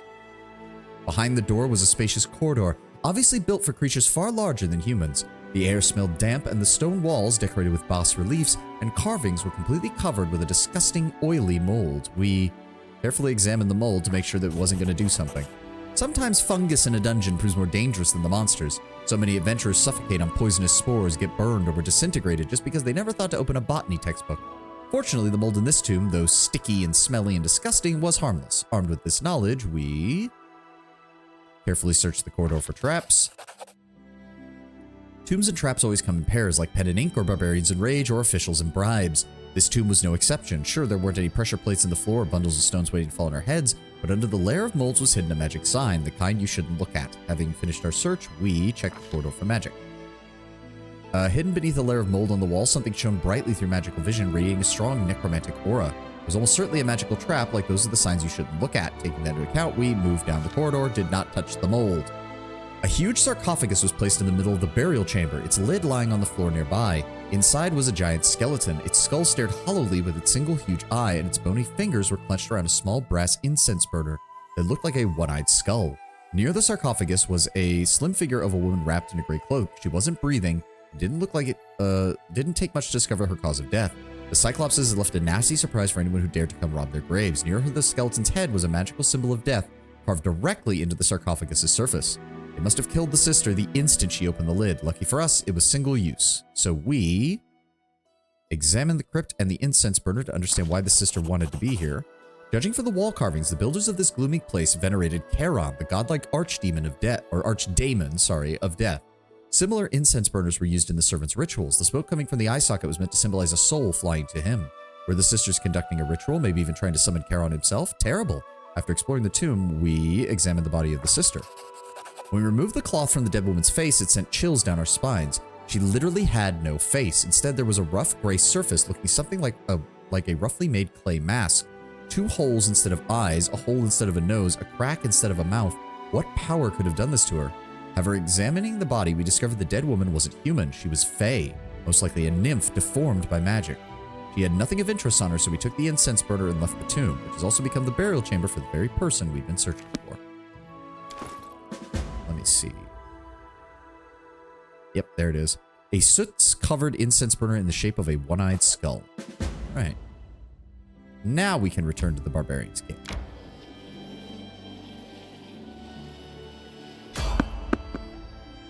Have you seen the Space King clip, the new girls allowed? Yes, I've seen it. It's reignited the female space raid argument again. Yep, I know. I know.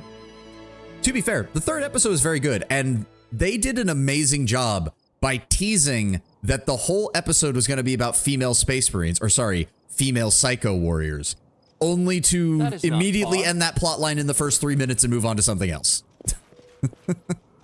I have to give it to them that they made everyone think that the whole thing was going to have to do with a female space marine character, only to get rid of that entire plot in about 3 minutes flat. All right, so there's going to be bandits here, there's going to be a bandit or 2 here, and there's going to be a bandit or 2 above us. I hate these setups. I hate Just deal with them. Ones.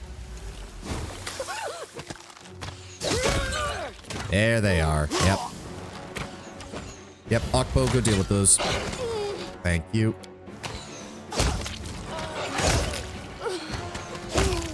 There we go. Nice and simple. And yes, I've seen people be bitching back and forth. I still stand by the fact that we have Sisters of Battle. Make the Sisters of Battle more central to the narrative. Make the Sisters of Battle more interesting, and you don't need female Space Marines at all. That's my standpoint on everything regarding that. Hell, it's why my own homebrew backstory for my Space Marine chapter has them working closely with the Sisters, because I like the 2 groups working together. I think it's cool. Alright, let's get the hell out of here. I hate these mountainous maps. I don't know why they feel the need to spread out the combat across a wider area for no reason. Oh, shit. We're actually overloaded. By about 130 pounds. Well, Miri, if I have you down a potion of enlarged person, will that be enough to get us out of here? Yes, yes it is. Good. And luckily, the Kelid camp has a merchant, so I can sell off a lot of the random junk that I've found. As long as we get there in a relatively short time period. Come on, almost there. Almost there. No random encounters. Thank you.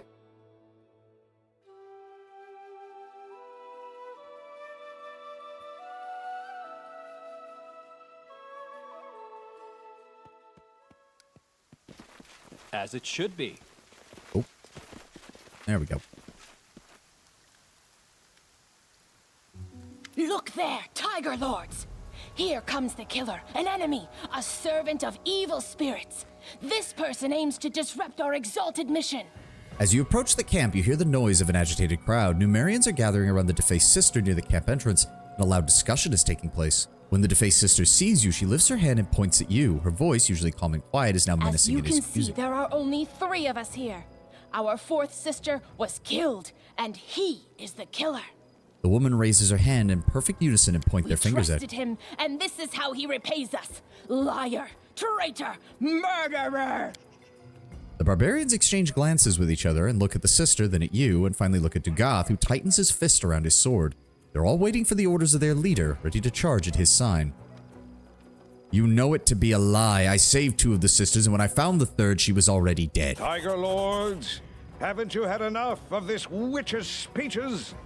Me, I am fed up with all her lies and half-truths. We keep dying here, and she won't even tell us what for, what we're trying to find here. If anyone wants to give their life for her gibberish, go ahead. Everyone else, start packing. We go back to Numeria. You know what I just realized? This guy's voice kind of sounds like Adam West when he's doing the mayor's voice, or when he used to do the mayor's voice for Family Guy. Rest in peace, Adam West. Betrayal, blasphemy, all who remain loyal to the great Armagh, to battle! Since we first met, you've given us nothing but lies and half-truths. You wouldn't even tell me your name. You probably believed me unable to learn who you are, and that your name and your crimes would remain a secret. You should have known that nothing stays hidden forever. I have no idea what you're talking about, sister. I refused to give you my name because you decided to be secretive, so I saw no reason to play any games with you. Today you die, Baron. Hearing your name, a black raven who had been perched nearby and listening intently flies off, pawing coarsely. With Satan. Wolf suffered... Oh, okay, it's a drain. At least it's not a permanent effect. Yeah, Valerie, go after them. Oh, God. I don't like that they're just everywhere. Jubilost, I'm gonna need you to throw a force bomb at them and try to knock them all over. That would be great.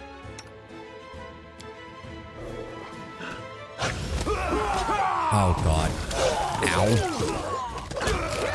Well, Jubilost is probably going down, because I don't have anybody who can get over there to help him. Tristan, give me Burning Arc on the defaced sister as well. Ow!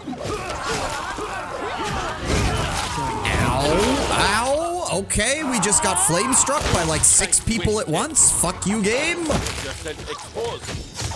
I suppose I should be grateful that it was friendly fire, because it vaporized most of the barbarians we were fighting too. Get fucked, defaced sister. You blew up your own people.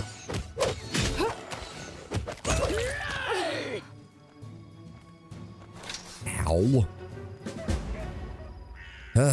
Okay. Oh, would you look at that? They all had Cyclops incense burners and a bunch of other shit. Really? Bolga joined in on that? Why the fuck did she join in on that? We were friends. We were doing okay with her. Oh, well. I thought she liked us after we helped out. Anybody else want to bother me? All right, Dugath, before I talk to you, I need to sell some shit to your guy. Show me your wares. Go ahead and offer up all the loose junk we've accumulated for 15,000 gold. See, that's why having a bunch of masterwork shit drop is so good. Because that's where the real money starts flowing in. But we can also pretty much sell everything else. We don't need the battle axe. We don't need the composite longbow. We don't need any of the daggers. We don't need Fury's Legacy. We don't need the great axes. Nobleman's Amusement. I mean, I'm kind of tempted to keep that. And like, I feel like we could easily give that to somebody and then make it so they don't have to take the point blank shot and precise shot feat. Oh, but then again, you kind of do need those for acquiring other feats later on. So you kind of need it anyway. So nah, sell it. 3,000 more gold is fine. We don't need Ornery. We don't need Rage Claw. What about the armors? These are all breastplates +1. We don't need those. Chain shirts +1. Leather armor +2. Light shield +2. Might keep that. Padded armor +3. Also might keep that.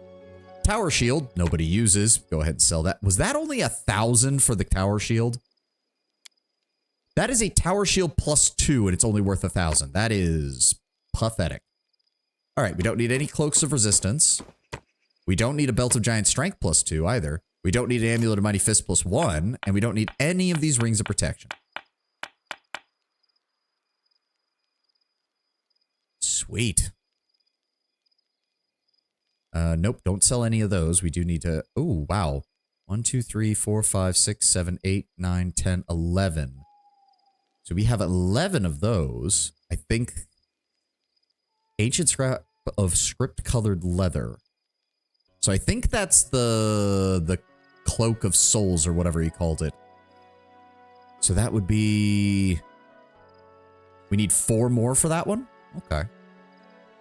Sell the moss, sell the fruit, sell the food supplies that we found.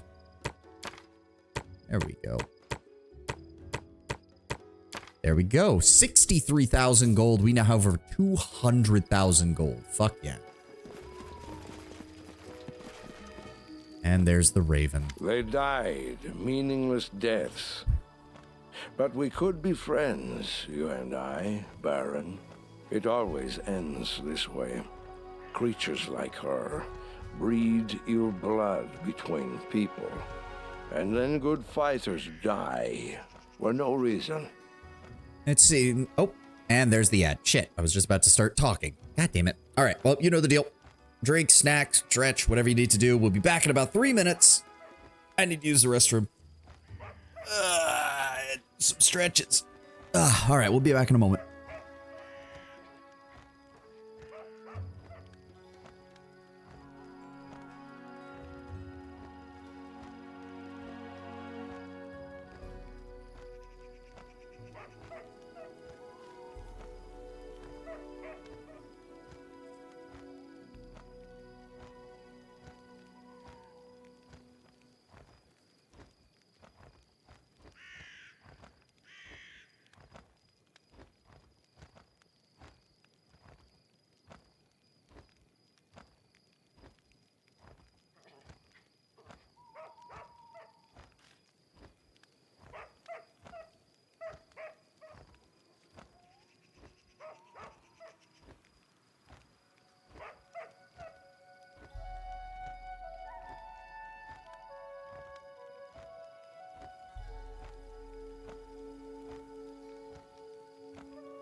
It's been a pretty slow Monday, all things considered, today. We never seem to get any randoms showing up for stream on Monday. It's usually just you and Lord Brown Bear Tenwin. But thank you guys for being here. It means a lot. It really does. I just wish we had more. I don't know. Mondays are usually the day I get really down on my statistics because I look at them after stream and they're usually not that good. Nobody likes Mondays. Not even the people who watch streams like Mondays, apparently. All right, there we go. Creatures like her breed ill blood between people. Good fighters die for no reason. Disgusting. Look, it's not even a human. Right, she wasn't human at all. She was Fae. This is who our chieftain was listening to. The barbarian pulls the hood off of the dead sister's head and frowns. She too has no face. Instead, there is a dark, rough surface that resembles tree bark, with a hole in the place of a nose and a crack instead of a mouth. We have nothing more to do here. We'll leave. But let me tell you why we came here in the first place. I've no idea what magic toy those witches were looking for, but I do know where to find it. We spotted the place long ago, but I didn't want to lead my people there. These incense burners from the tombs are the keys to the entrance. The place is called the Valley of the Dead, and for good reason. It's an unholy land, a cursed land. If there's something capable of devouring a whole city around here, that's where you'll want to start looking for it. And now, farewell. Farewell, Dugath. The Tiger Lord's reputation was well earned. Perhaps in the future I'll have need of your services. In due time. And the Raven is still here. You gonna bitch at me again? The Raven watches you attentively. Alright, 900 experience for that, 480 for the rest. Lost Brother. The Valley of the Dead. Fortunately, we do need to spend some time. We need to go spend some time back at home for a bit. We're going to take our way back over to Platalier. Oh, good lord. Try to avoid. Evade. We took a lot of hits there. I'd rather just get back to our territory, please. Alright, fine, game. Fine. I'll take your snack-sized EXP. Give it to me. Ah, I hate this map. I'm listening. Alright, Tristan, top people off first. There we go. Alright. So, kobolds there, which means there's also kobolds up there, and there's also kobolds down there. So, Tristan, I want you to fire off a fireball over here. Ready and for anything. I will fire a fireball off over here.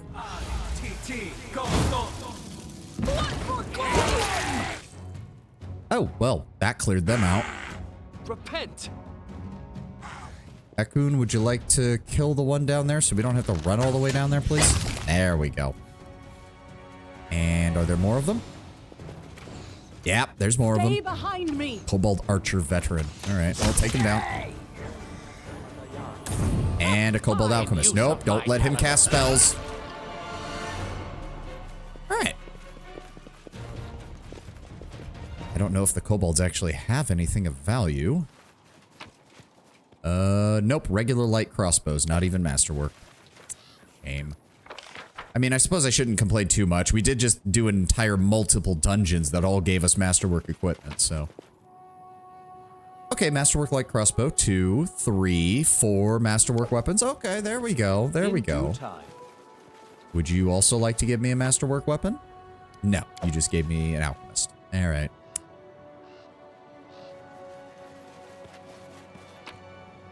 Oh, somehow I missed that. That's fine. Oh, I need to remember, you can just leave the area, can't you? And it'll bring up the screen where it shows all the loot. Oh, I really should be doing that.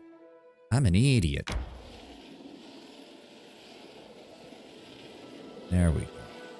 All right, well, we are on our way back to our capital, so let me just see what we've got here. Yep, Knock Knock needs to talk to us. These guys are all still working on things. The joys of life. Oh, dear, we have to deal with that. Harim, go deal with that, please. A talented astrologist and prophet wishes to express his gratitude to the ruler for everything he's done for the sake of the people. He wishes to foretell all troubles and opportunities the Barony will encounter in the next year. All right, send Octavia to deal with that. Thank you. And Knock Knock needs to talk to us, so we will make our way back to the capital, rest, and work from there. Because the Valley of the Dead... Yep, gates to the Valley of the Dead down there.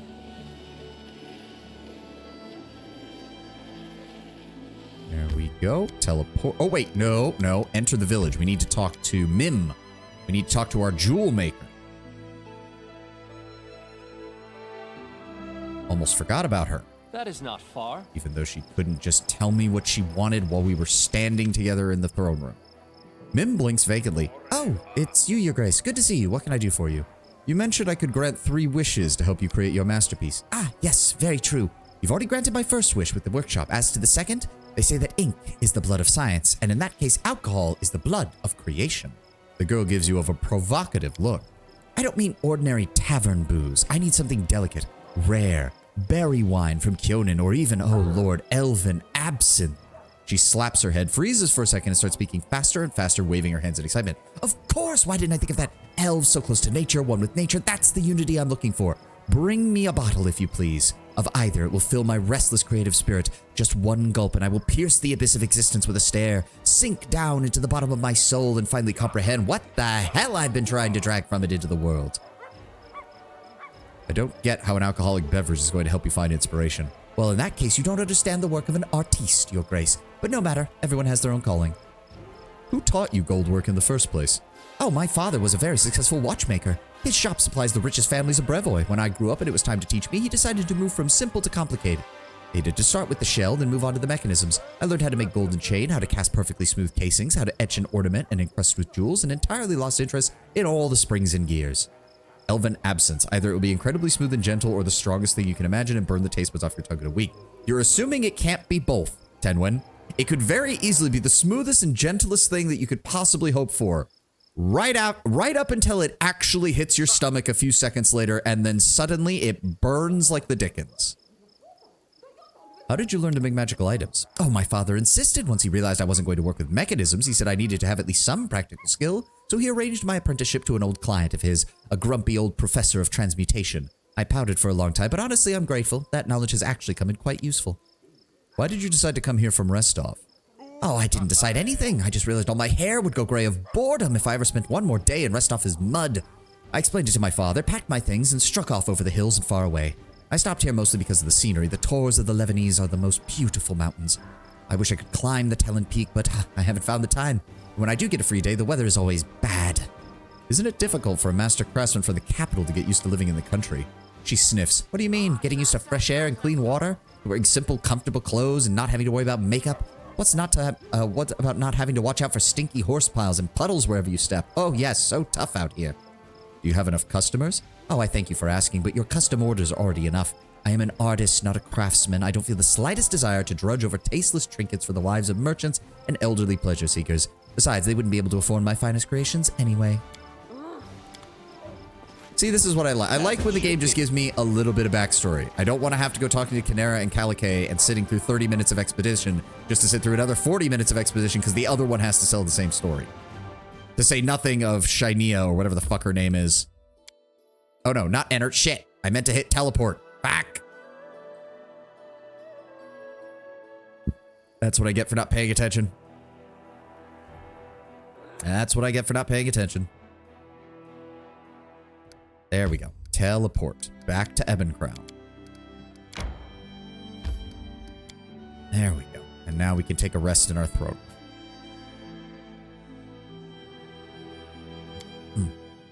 I mean, you think about it, Ten, when elves have such long lives, it actually would make sense that their alcohol, like, you could imagine that you're drinking it and it's smooth and gentle, and then literally it takes like 5 minutes after it's in your stomach before the burn sets in. Like, it's just a nice, long wait. Your Grace, Captain coughs politely. The goblin that you found has asked to see you. He claims you are in need of training. I think he is in need of a bath. Several. Nonetheless, he has aided us in battle. I will hear what he has to say. Send him in. Haha. Knock-Knock strides in as best as his short legs can manage, though his gait slows and he stops as he takes in the throne room. The drink gives you acid reflux. I mean, you know what I mean. Acid reflux has like a taste to it that's not very good. I'm talking like the good burn. More like it numbs your taste buds slightly for a few minutes, and then the burn comes on in your throat and tongue, long after the wine has actually gone into your system. His eyes and ears swivel independently as if he's trying to take in every direction around him at once. After scanning the area around him, he looks upward and squints, as if uncertain if there's a ceiling above him or not. He stands still, swaying slightly, eyes affixed on the ceiling.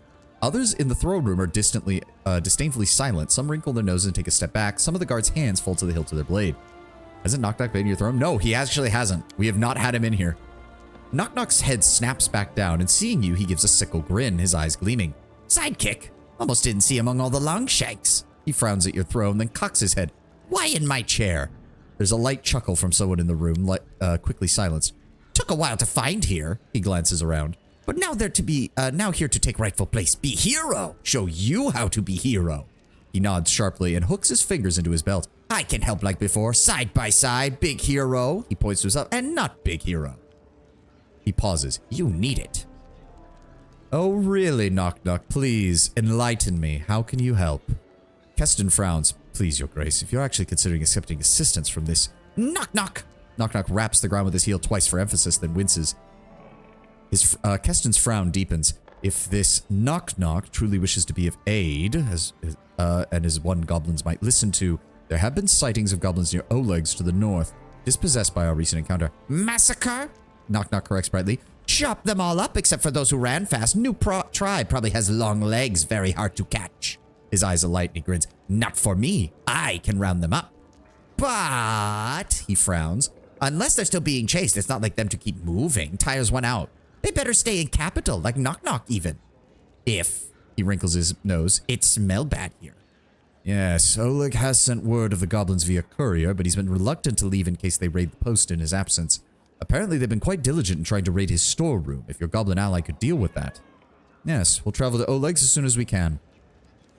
Knock Knock nods, then pauses as he sees you remain deceived. Do we go now? I'm actually going to have to look at this because I don't remember how Knock Knock's quest goes, and I don't remember if there's something you have to do for that with him. Because I do like his quest, I just don't remember how the fuck it's supposed to work.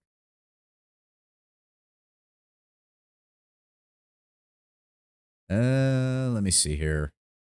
Companion quests. There we go. Where's Knock Knock? First quest is irrelevant. Second quest. Okay. Third quest. Do not ask him to. Okay. Okay. All right. I think we've got this. I think we've got this. All right. It may be wise if I shepherded or accompanied you. Knock Knock stands proudly. He makes what might be a ragged salute, interrupted by him noticing something on his wrist, which he rubs away with a frown. As you command, as a hero, he rubs his wrist again, the grunts. We'll go. Lead to post. Knock Knock follow. Okay. Anything else we need to deal with before we go? There we go. Knock Knock has something on the mind. Don't have anything else to really deal with. Easier claim. I would actually like to get that handled. Jubilos, start on that. Faster development. That's 100 BP. We might do that. It's going to take much less time. Okay, hold on, hold on.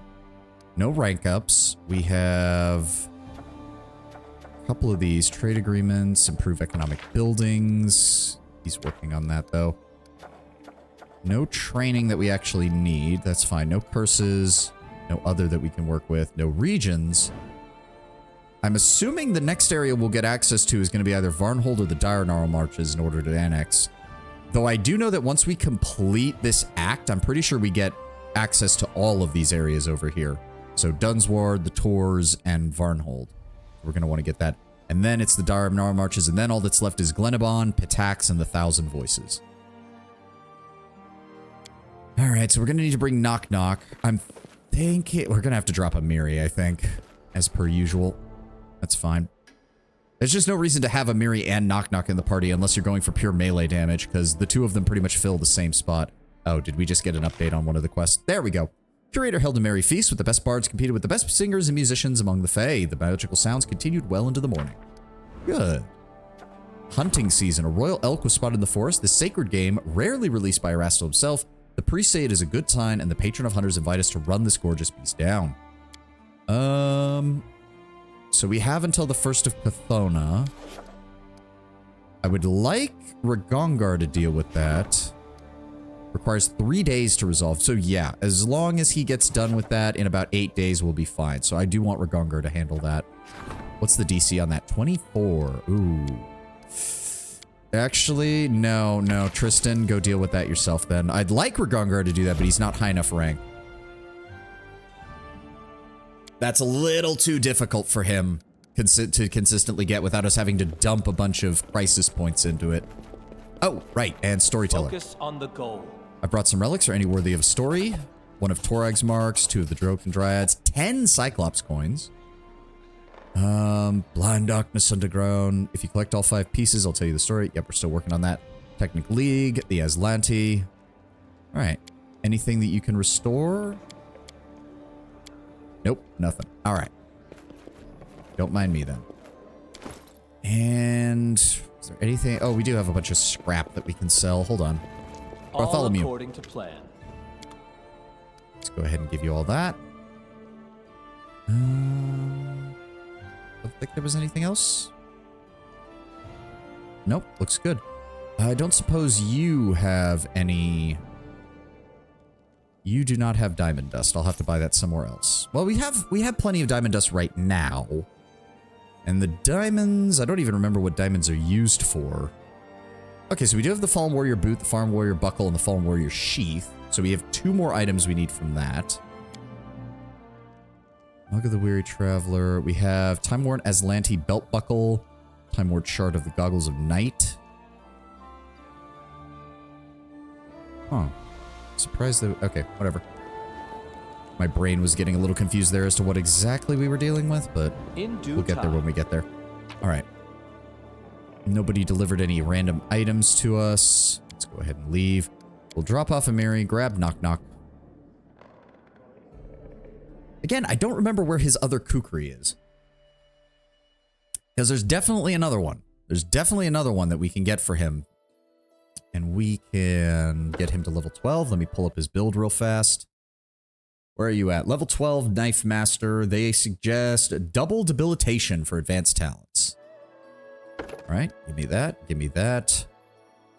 And I'm assuming a dex. Yeah, add to dex. Why would you not? There we go. Perception, stealth, trickery, mobility. And double debilitation.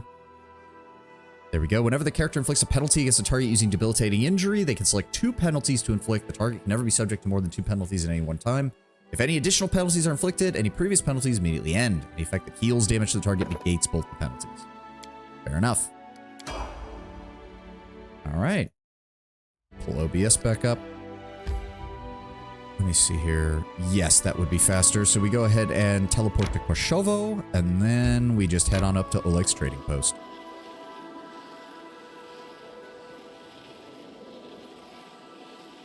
That makes things nice and quick. Thank God for teleportation circles. Makes things so much easier. Follow my lead. Oh, we need to swap that around. Knock Knock, you need to be in the middle. There we go. That is not far. Oh, wow. Yeah, Oleg's dealing with a lot of problems. You stumble across an ugly scene.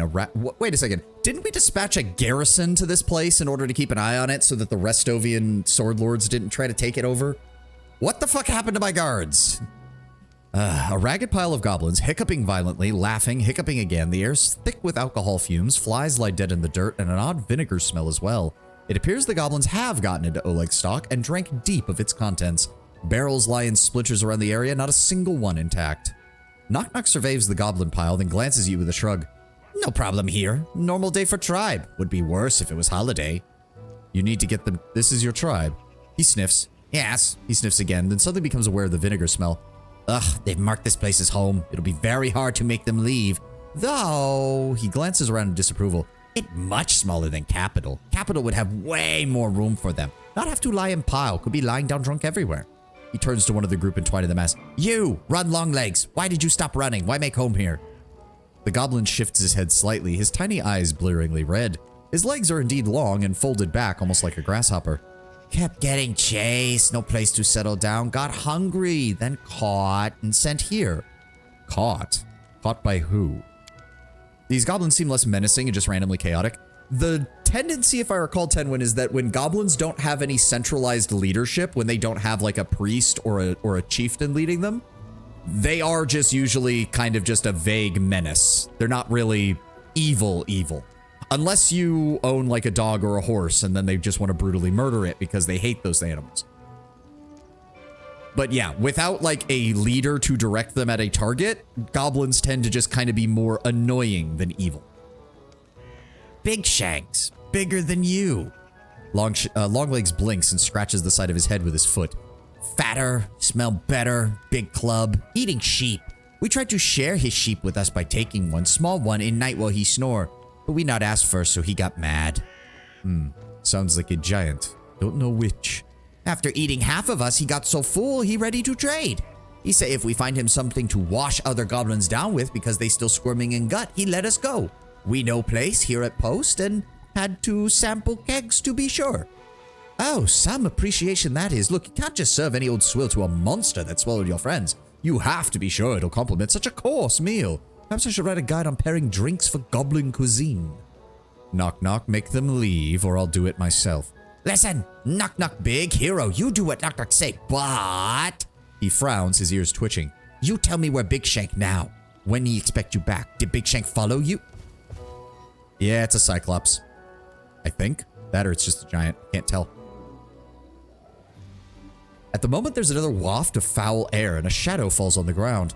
All the goblins in the pile lift their heads at the new arrival, a towering hill giant with mismatched coveralls, a necklace of hands and skulls, and a makeshift club composed of several timbers tied with a rope. He looks very, very angry, not just at the pile of goblins, but the splintered, empty barrels. Yeah, that him.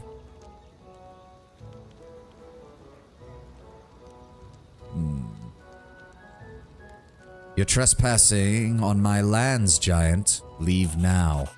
The hill giant turns to you as if in challenge, points to himself and gives a rumbling growl akin to "Mrrr," and then turns to the goblins. His hand clenches on his club, and his growl grows louder. He points at the goblins, then points at his belly, the intent clear.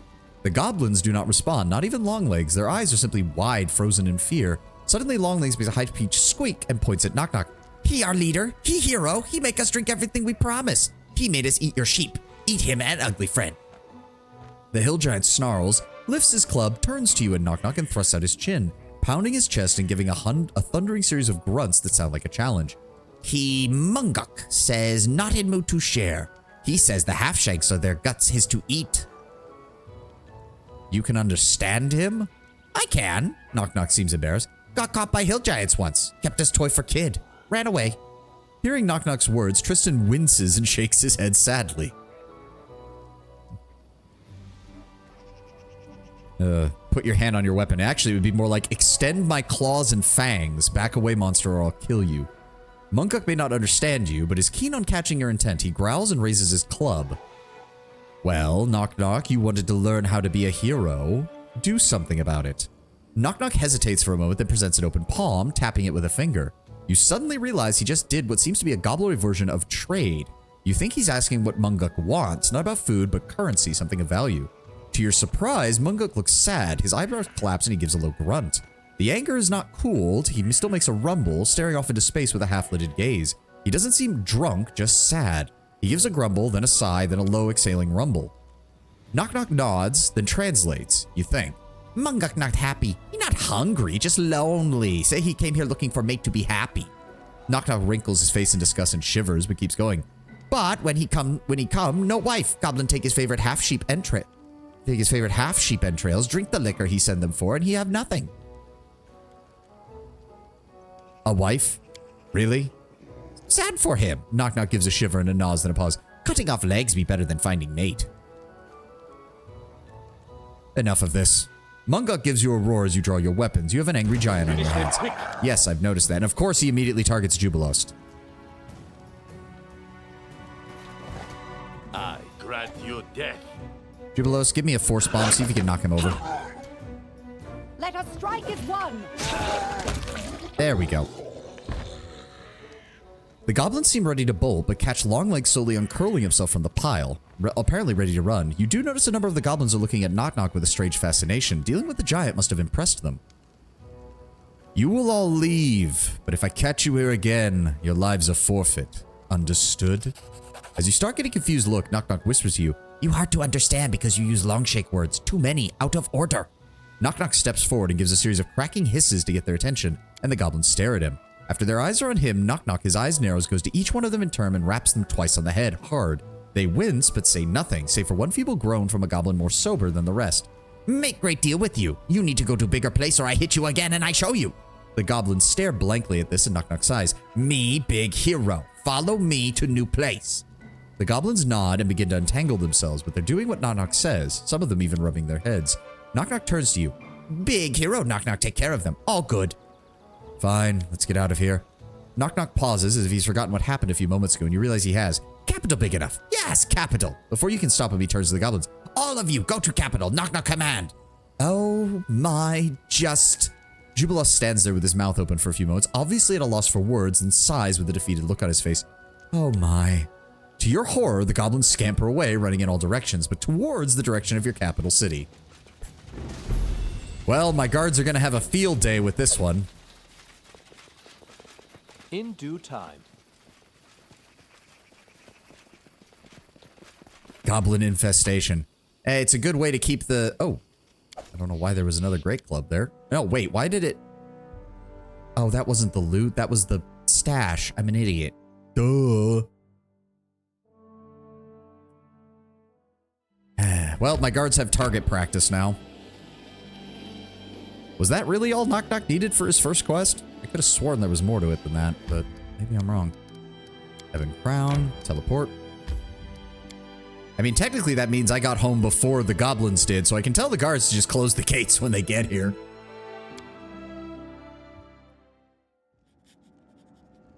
Really? No update or anything? Okay.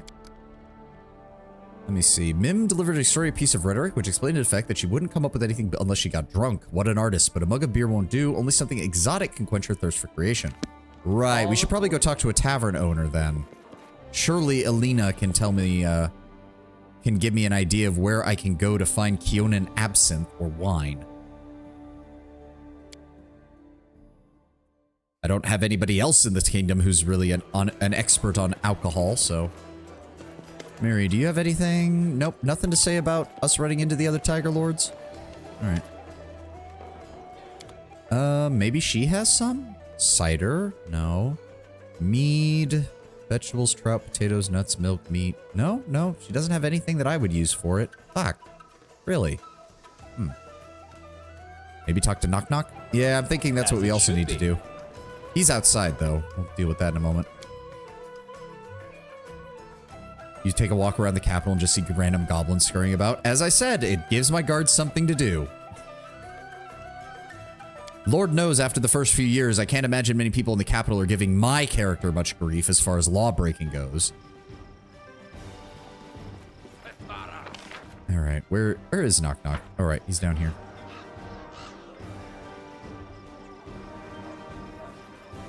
Where are they at? There we are. I haven't heard much about the goblins since the trading post. Where are they, Knock Knock?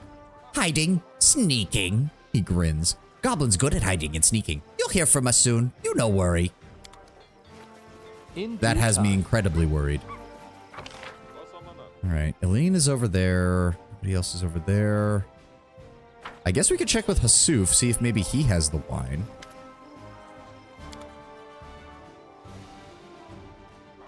Gate, ale. Cider. Elven absinthe. There we go. That works. And did we have anything else to sell him? We did not. Alright. Sweet. That is not Well, far. if that's the case, we can just go and deliver that to Mim right now. You, grab you. I'm honestly surprised we're not getting more quests. Or not necessarily quests, more events, I guess. Still, that does mean we'll have time to use some of this money that we've got in order to, there we go, teleport over to Palatalair. God, teleportation circles are so nice. I am so happy that we have them now. Fuck walking. Fuck having a horse. Just teleport me there. Here you go. The girl has an eager gleam in her eyes. Oh, I have been waiting this for so long. Thank you so much, Terendil, Your Grace. I have to admit, I have no idea what my third wish would be. I'll tell you as soon as I come up with something. Now, if you'll excuse me, Art can't wait. All right, another 180 experience points. Not bad, not bad.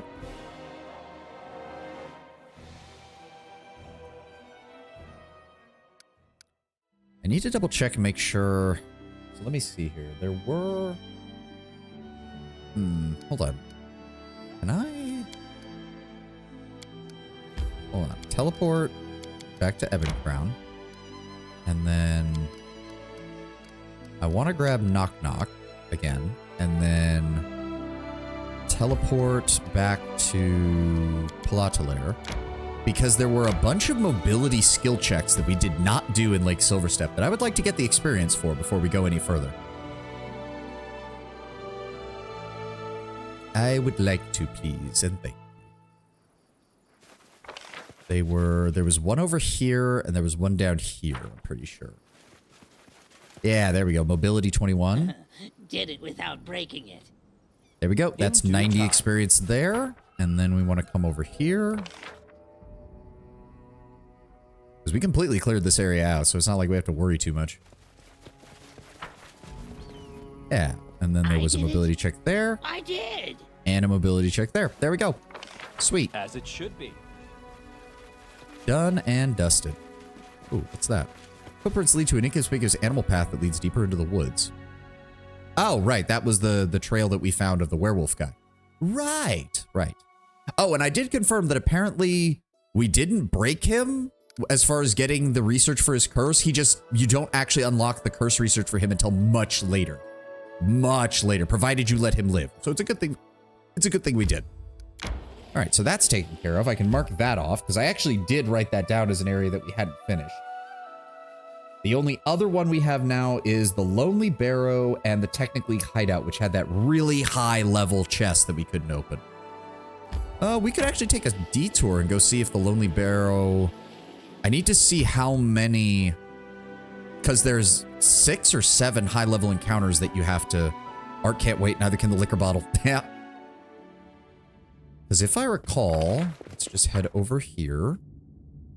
Oh, right. I need to go to the tavern and talk to the guy who... The evidence that we found about his family member. Right. Almost forgot about that. So how many of these have we lit up is the question. Because I do want to see how many we've got. We have killed half of the targets that the game wants. So I'm going to mark that next to Lonely Barrow. We're at 3 of 6 for them. We need to find 3 more high-level encounters in order to unlock this door and find out what's on the other side. Fair enough.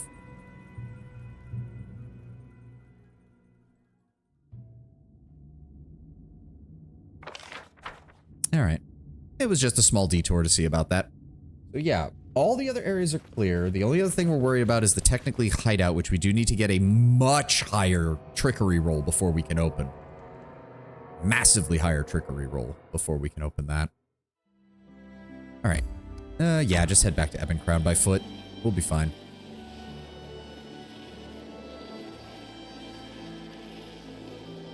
There we go. The 15th of Neth. Let's head back to my throne room.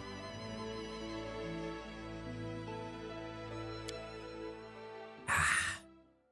Good stuff. Good stuff. Hey, dragon.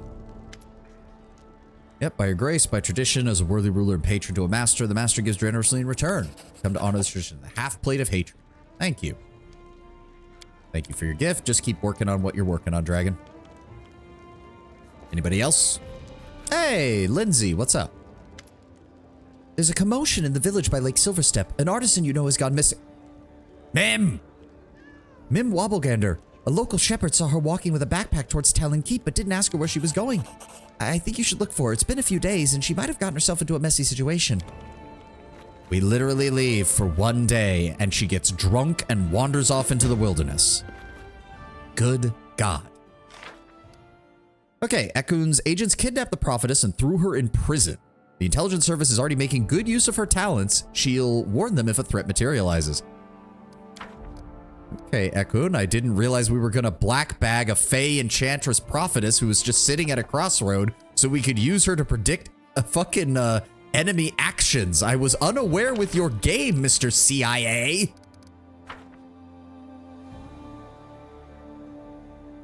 Arcane experiments in the capital. +1 for solving events in the Magister. In the Shrike region, this bonus is raised to a +3. Nice. And we're still working on the transfer of power for the Master of Espionage. Good lord. And that's Ekun. He's like the lawful good guy. And he's still like, yeah, no, it's a fey prophetess who can predict the future. We're black bagging her and taking her away to use her abilities for our own. Okay. Jesus Christ, Ekun.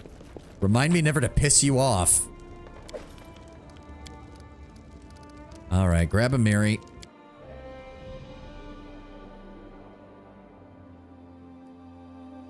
Ah. Okay, so we need to go to Talon Peak. Oh, that is a pain in the ass to get to.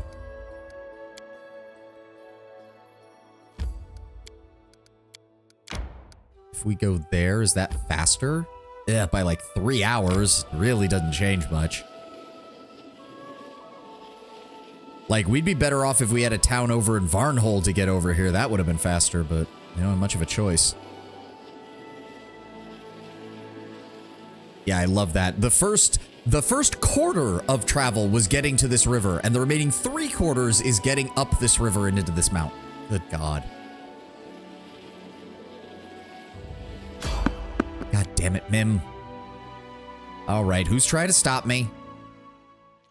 I hope it's more Spriggans. I like killing Spriggans. They're assholes. Oh, this could be bad. Okay, no, we're actually at the top, so I think I don't think there's any that can spawn behind us. Don't hesitate. Valerie, mirror image. Actually, mirror image and go ahead and give me displacement as well, just in case.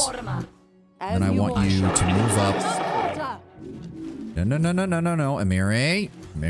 Akpo. There we go. Yeah, there's more of them. I should have seen that coming. Make sure I have my claws out. Good. Okay, now Amiri, now you can go in and help.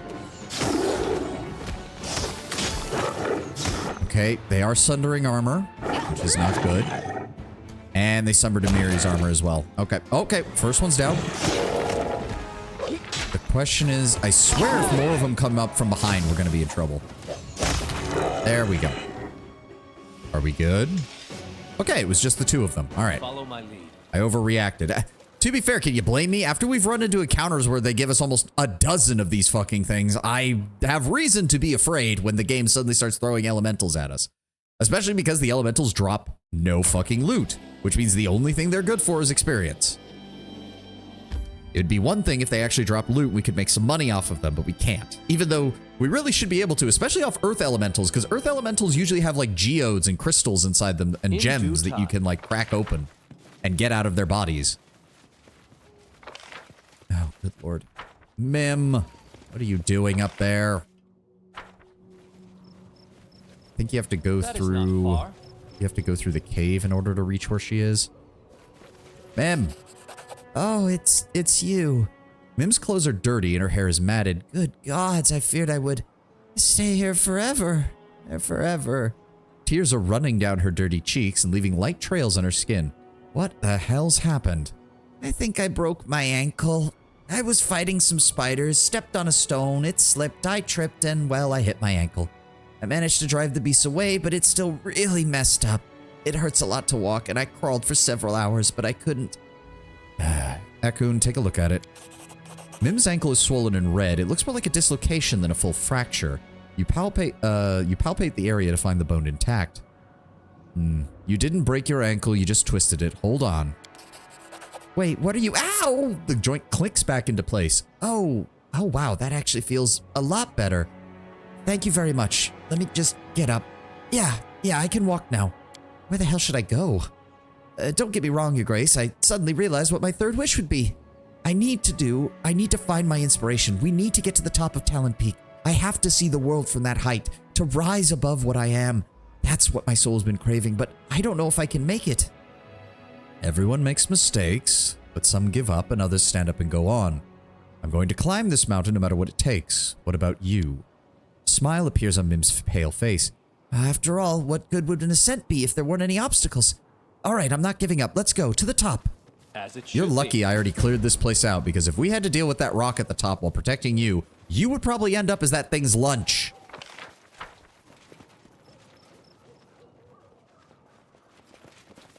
All according to plan.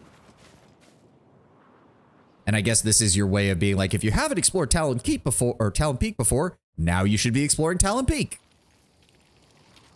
Okay. Where did you go? Thank you so much, Trendle. If it were for your help, oh, well, I think I'll just stay here a bit longer. Don't worry. I'll find my way back.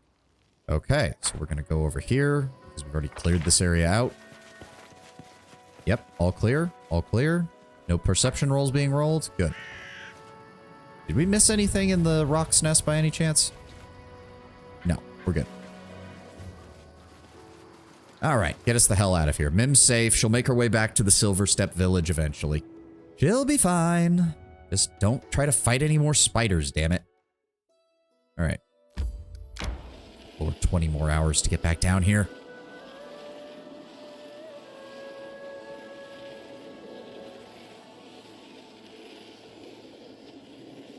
Slowly inching our way through the mountain. Like, this is with double speed in the mountain. This is ridiculous.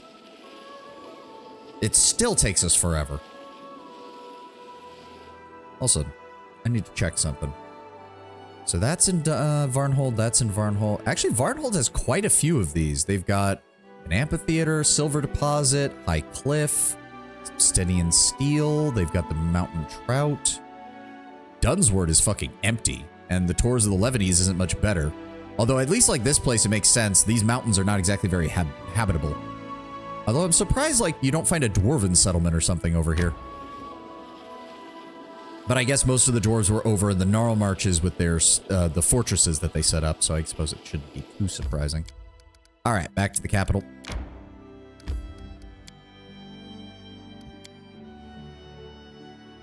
Yeah.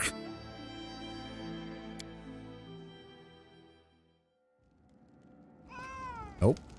Hey, Varask.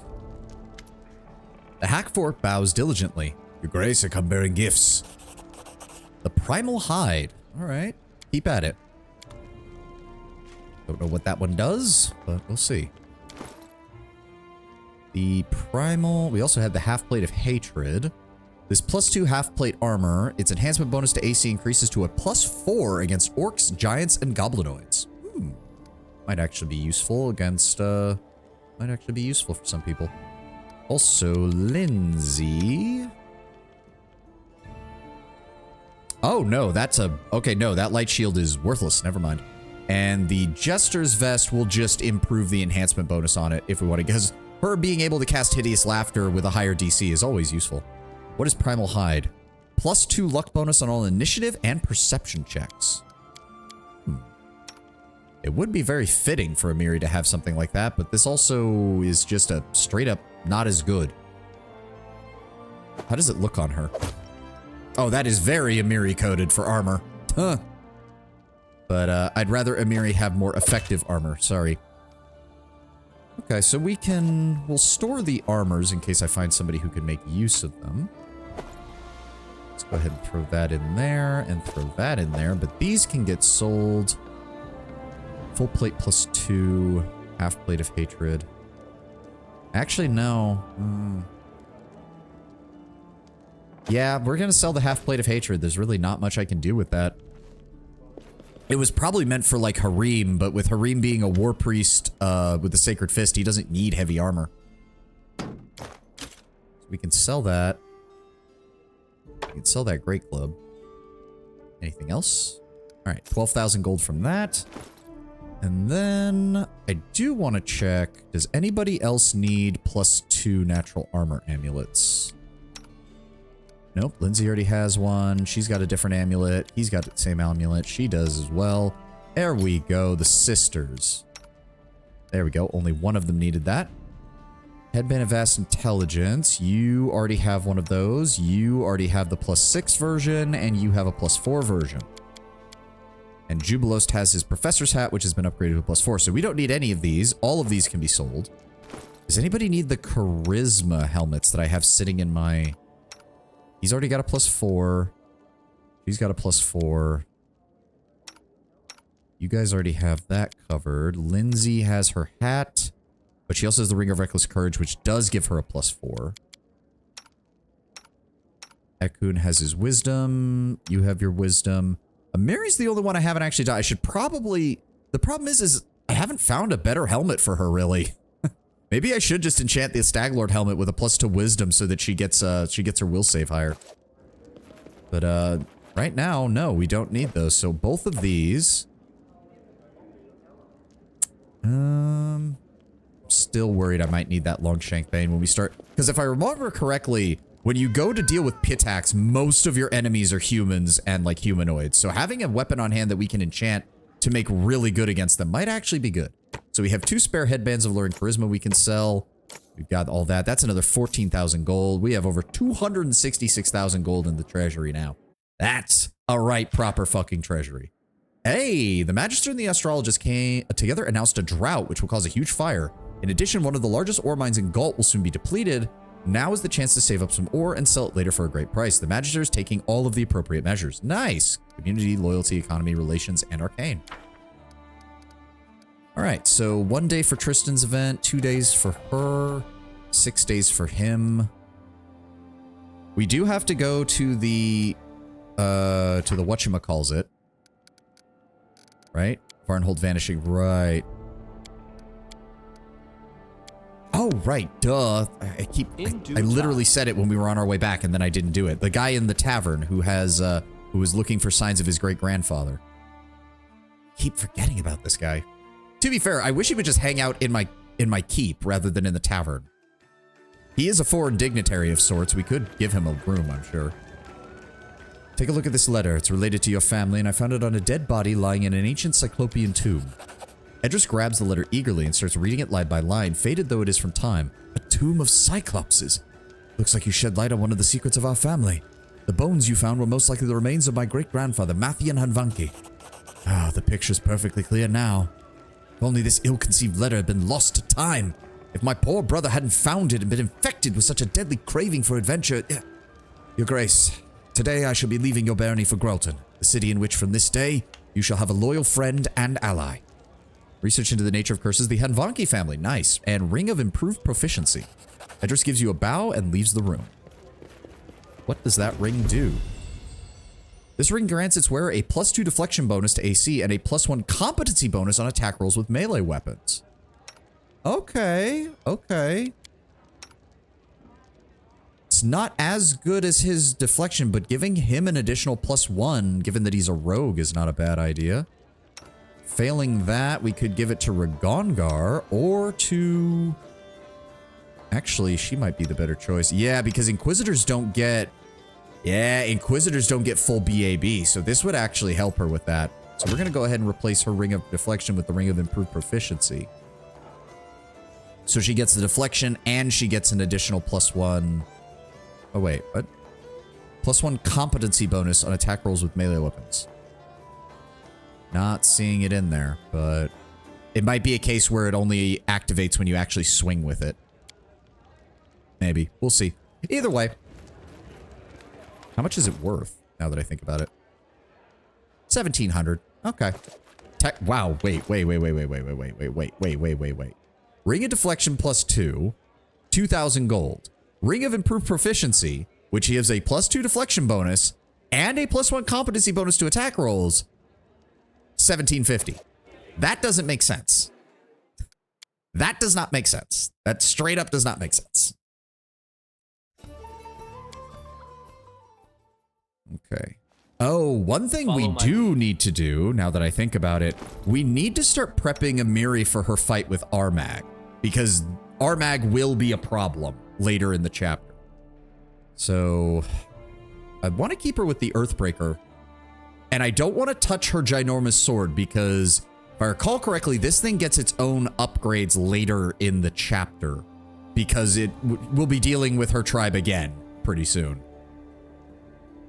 +2 luck bonus to Constitution, +2 to deflection, +2 to resistance bonuses, and a spell resistance of 14. Belt of Physical Might. Can we start giving +6s to anything yet? That is the question. Lady Daedalus. Hold on, what is she currently equipped with? Belt of Physical Might. Right. If I want to go to a Belt of Physical... Wait, then how is her dexterity going up? Right, steady hand. So she does it. She has it on 2 different items. Okay. Okay. Unfortunately, the True Strike 3 times per day isn't really that useful because it still takes an action in order to cast it, which is a shame. All right, Lady Dahlia, weapons and armor? Was that what I want? No, no, no, no. Wondrous item. Belt. Physical form, physical might. Can we get strength? No, she still cannot do strength to +6. Not yet. Caster level's just not high enough for it. Because it normally requires a caster level of 18. But her DC is close. She only needs 5 more in order to hit that. So I think within a level or 2, we should be able to start doing that. It's just a shame because we are running into +6 items, but we can't combine them in the way that we want. Unless, hold on. Let me see. We do have a belt of giant strength +6. So what I could do instead, let me see. Amiri's dex is currently at a +3, which I think is the max. No, she can get a +5 with the Heart of Valor. Okay. And her speed is good. All right, I think I know what I want to do then. So what we need to go is into the stash, go to the belt of giant strength +6, and then we need to add a +4 to constitution to that. So I'm actually going to change that to, let's change the name, Amiri's Belt of Rage. Because constitution is also going to improve that for her as well. So this is 6,000 gold, that's easy. The DC is only 17, that's fine. So I want you to go ahead and start crafting that. That only takes 2 days, so we're going to spend a couple of days here. So I also want you, Lady Dahlia, I would like you, let me see, what else do we have? Arms and armor. Let's go for, actually the long shank. Ooh, wait, arms and armor. Wait, what? What do you mean? Can't access any items of that type, but they're in the stash. Give me the long shank bane real fast. Give me the long shank bane. Let me see that. Arms and armor. Oh, wait, it was on the wrong thing. That's why. It was on shield. I'm an idiot. All right, hold on. Put that back so it's easier to see. All right, long shank bane is a +1 spear. So what I'm thinking is... So wait, she can add axiomet? Crafter must be of lawful alignment. Oh, okay, okay. That's not going to work then. Or no, I did change that. Wait. Is infused with lawful power. It makes the weapon law aligned and thus bypasses the corresponding damage reduction. It deals an extra 2d6 points of damage against chaotic creatures. That will be useful against Armag. Plus, it's a long shank bane, which means it also is going to... Okay, I think I know what I want to do. So firstly, let me see here. We need enhancement. Ooh. Can she... Ooh, that will take several days. Let's go for a +4. Long shank bane +4. That's going to be 7,500. That's a total of 5 days. I'm thinking a week is what we'll go for. And then I would like to put axiomatic on it as well. Because if we're fighting bandits... And so actually, instead of long shank bane... No, hold off on that for right now. Hold off on that for right now. I think that'll be it.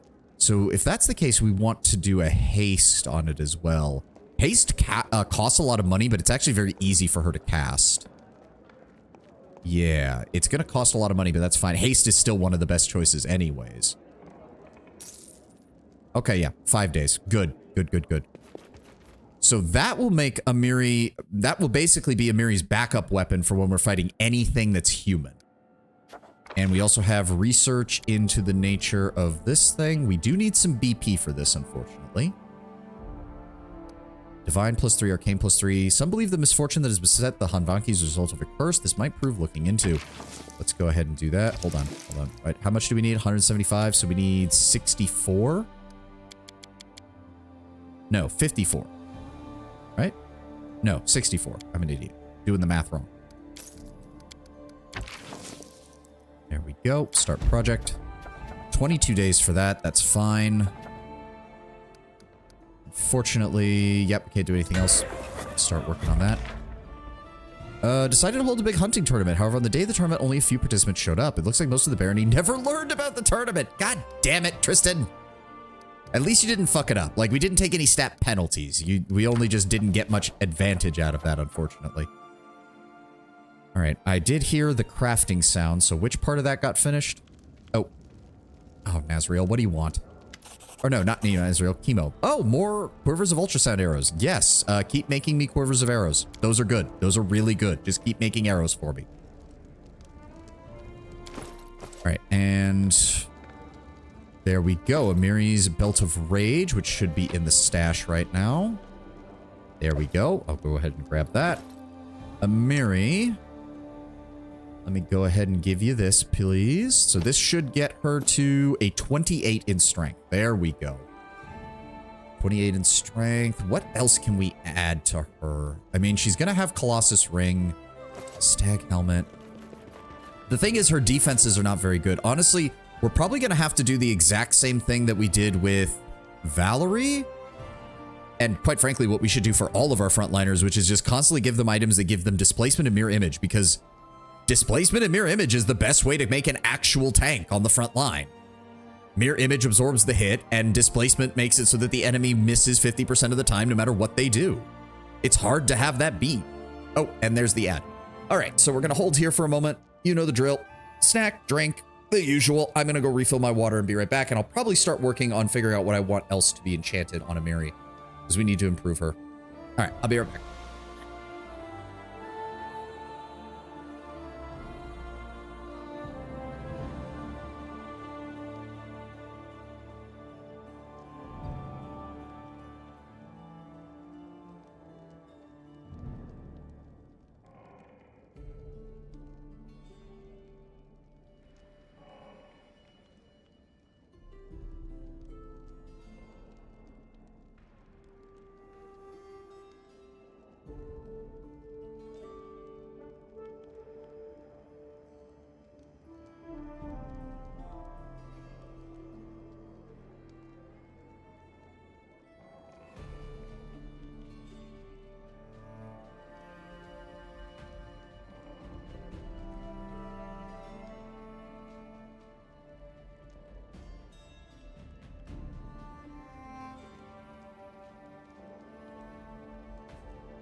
Okay.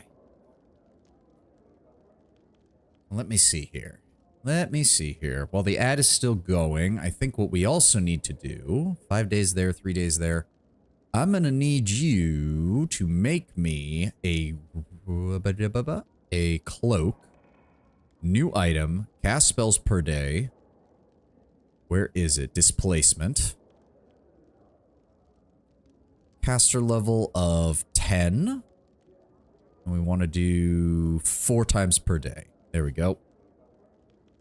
We'll go ahead and call that one Amiri's Cloak of... what would be a good barbarian of untouchability? It sounds suitably barbarian for someone who doesn't like magic regardless. All right, 3 days, 5 days, 3 days. Good, good. All right, so the ad's still going. We should probably rest as well while we're here. Because again, the game does not give you automatic rest when you're skipping days, which is unfortunate. You think that it automatically would, but it doesn't. It doesn't. Oh. Your Grace, forgive my intrusion. We have a matter that demands your urgent attention. Right now, Anamede Bellavara, the bard from Patax, is singing in the middle of our main square. and her songs are seditious, to say the least. Then let's head to the square.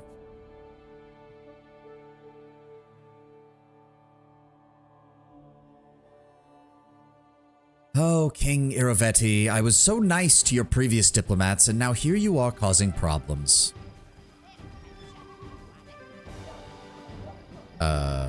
Game? Okay. Whew, okay. Animede Balavara, the charming bard from Patax, stands before you with a lute. Well, I guess she's not really, but I don't know what the game's doing. With a lute in her hand, surrounded by a crowd of the capital's citizens. In a moment, she notices you and blows you a kiss. Well, I'm so happy to see you again, Lady Balavara. The feeling is mutual, Your Grace. Our last meeting was so unforgettable. Animede smiles with the corner of her lips. I'm happy to visit your lands once again and bring the gift of art to your people. Lindsay blushes. Maestro Balavara, happy to see you here, but why are your songs so cruel?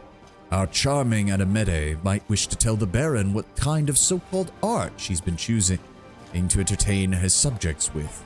In her first song, she praised King Iravetti, and in the second was about a certain lady from Restov who fostered a street pup, dressed it in lace and velvet, and trained it to mimic the manners of court.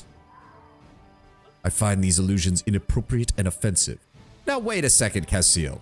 Wait a second. Did you drag me all the way out here because she praised Iravetti and insulted you and your adopted mother? None of this had anything to do with me. Like, yes, praising Iravetti, I'm sure she managed to get a few slights in against me at some point, but this is sounding more like you're trying to use me to get back at her because of something she said to you. I thought the pup was about you, but fair. See, the thing is, I'm not wearing lace and velvet, though. Casil is actually wearing, like, actual dignitary clothes. That was why I thought it was him.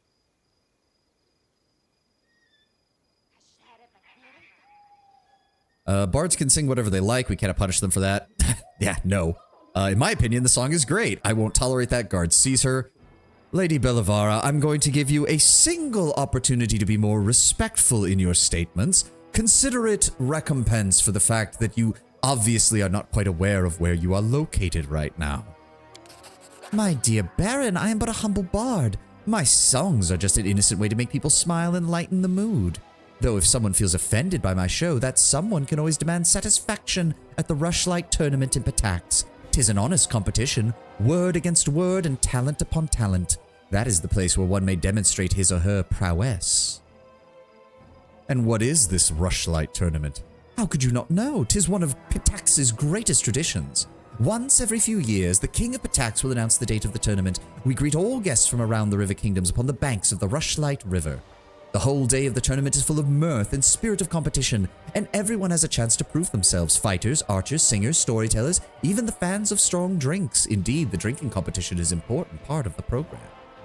The small branch of the Patax River flowing into the Rushlight. For years, Iravetti, the King of Patax, chose its shore as the place for his awe-inspiring annual tournament. It would be my pleasure to visit this tournament. Perhaps an invitation would be in order. King Iravetti will be happy to hear this. I will see you in Patax then, Your Grace. The bard gives you a teasing glance from under her eyelashes as she bows and leaves.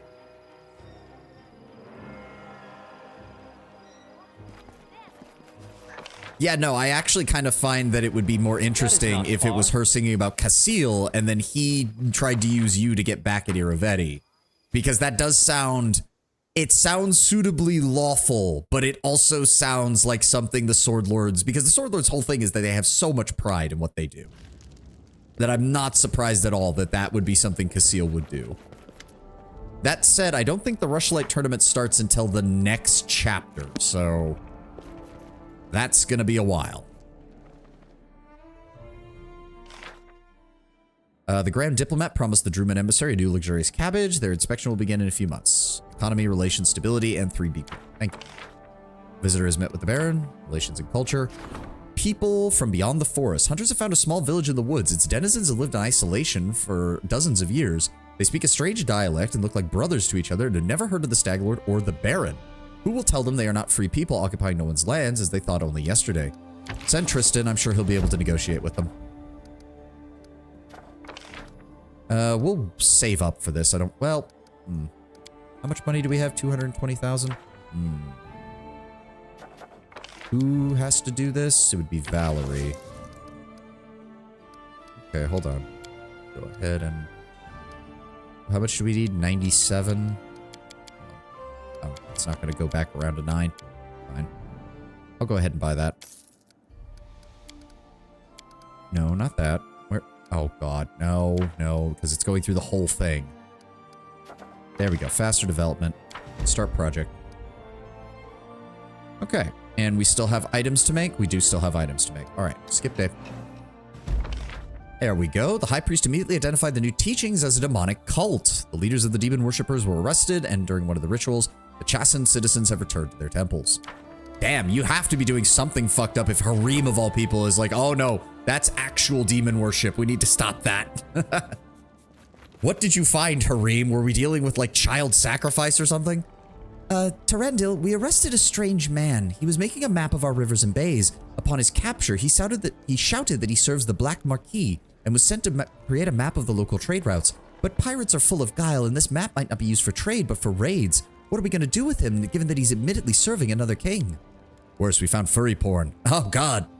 The most important thing now is that we have to appear strong and influential. If we demonstrate our military power, the pirates will be afraid to face us. Even better, we could show them our riches. Whether or not the story about trade routes is a tale, we can let the Black Marquis wonder if he'd be better off if we were our friend.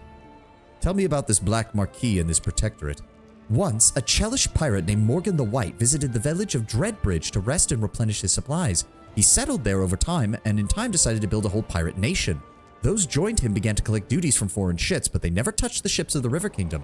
Thus he gained the support and respect of his fellow neighbors, and that's how the Protectorate was created. Show him we're rich, and he'll conclude that we're better off as friends. Deceive him, convince him we're a backwards country with little to offer, espionage. Show him how strong our army is, they had best not cross swords with us. So what did she suggest exactly?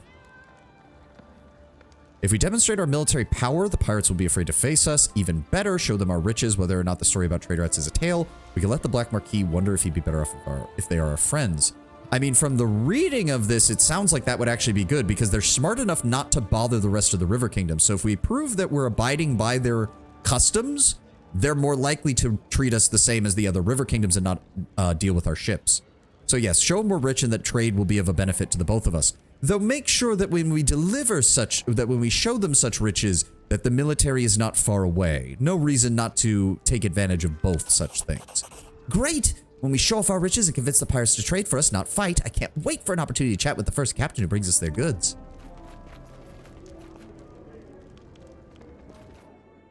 And if that fails, Emiria will go in with the troops and kill them all. Works for me. Alright, the Grand Diplomat has 7 days for that. I do... let me see here. Relations. That does get it to rank 5, which would be nice. We're actually doing quite well, except for espionage, but that's because espionage takes forever to unlock and then takes forever to start leveling up. Alright, well, we do need to keep going until these are done. 5 days there, 7 days there. Alright, you know what? I'll take the risk on this. Let's go ahead and support the Grand Diplomat's endeavors and get all those done. There we go, rank 5. We're now making 56 BP a week. Counselor managed to convince the villagers they'd be much safer under the protection of the Baron. They have sworn their fealty and are ready to begin paying taxes within the month. Nice. Our scouts have confirmed the presence of monsters and local militia successfully eliminated the threat. Nice and simple. Success, easier claims. It now takes less time to rank up. Good. What do we have? We have training for Bartholomew, but I don't care about that. The Intruder. Some peasants captured an intruder, entered the village in the middle of the night. They charge him with being a Gultan spy and are threatening to hang him. The captured half-elf claims he was an ordinary wanderer and begs for mercy. Ekun, get in there and deal with it. Oh. There we go. I accidentally clicked off the screen. Bring my Vreeburger back up. There we go. Oh, really? No other events. All right. Belt of Physical Might. Does anybody else need a Belt of Physical Might now that I think about it? No, Physical Flow is still better for you. Belt of Physical Perfection +4 is better for you. Belt of Mighty Constitution doesn't really matter for you. Well, actually, no. That actually Because that'll at least improve his carry weight, so there's kind of no reason not to. Areem has a belt of +4. Lindsay has the belt of physical perfection +2. Get back to your ranged weapon, please, Lindsay. Does anybody need a +4? Incredible dexterity +2. His belt of draconic blood already has the +4 on there. She doesn't need that. They already have better versions, don't they? Yeah, physical form. And you don't need anything. Okay, so I guess we can sell that. Actually, now that I think about it. Belt of giant strength, belt of mighty constitution. Nobody really needs a +6 right now to constitution, though. So, no, just for the sake of my sanity, I'm not going to sell the +6, because that could still be a problem. But we don't need a belt of giant strength +4, because everybody who needs strength already has it. So we're going to go ahead and sell that, and sell that, and get us another 10,000 gold. Perfect. Amiri's stuff should be done. Oh, 3 more days for her cloak. Okay. We can work on that, though. We can work on that. Amiri. So that means the spear should be done, right? Yes, Longshank Bane +4. We're going to go ahead and give that to Amiri in her 3rd weapon slot. How does that look? Oh, that is a big old hunting spear. I actually like it. It already has haste, right? Yes. Longshank Bane, speed, and enhancement. Yep. This weapon is designed against giants, humans, elves, orcs, and other humanoids goblins called Longshank, which is pretty much anything bigger than them. Against a designated foe, the weapon's enhancement bonus is +2 better than its actual bonus. It also deals an extra 2d6 points of damage against the foes, which also means it'll be great against any barbarians and other enemies we encounter, which is great. How does the damage look? So it's a +22 with 31 to 38, as opposed to a +20 with 31 to 46. So the max damage is a little bit lower, but she's already getting a +30 as her base damage, which is amazing. That'll do that. Is there... do we want to add more to this weapon is the question. Arms and armor. Go to all. Or no, not armor. Shield, weapon, Longshank Bane. The only other one I'd want to add to it would probably be axiomatic.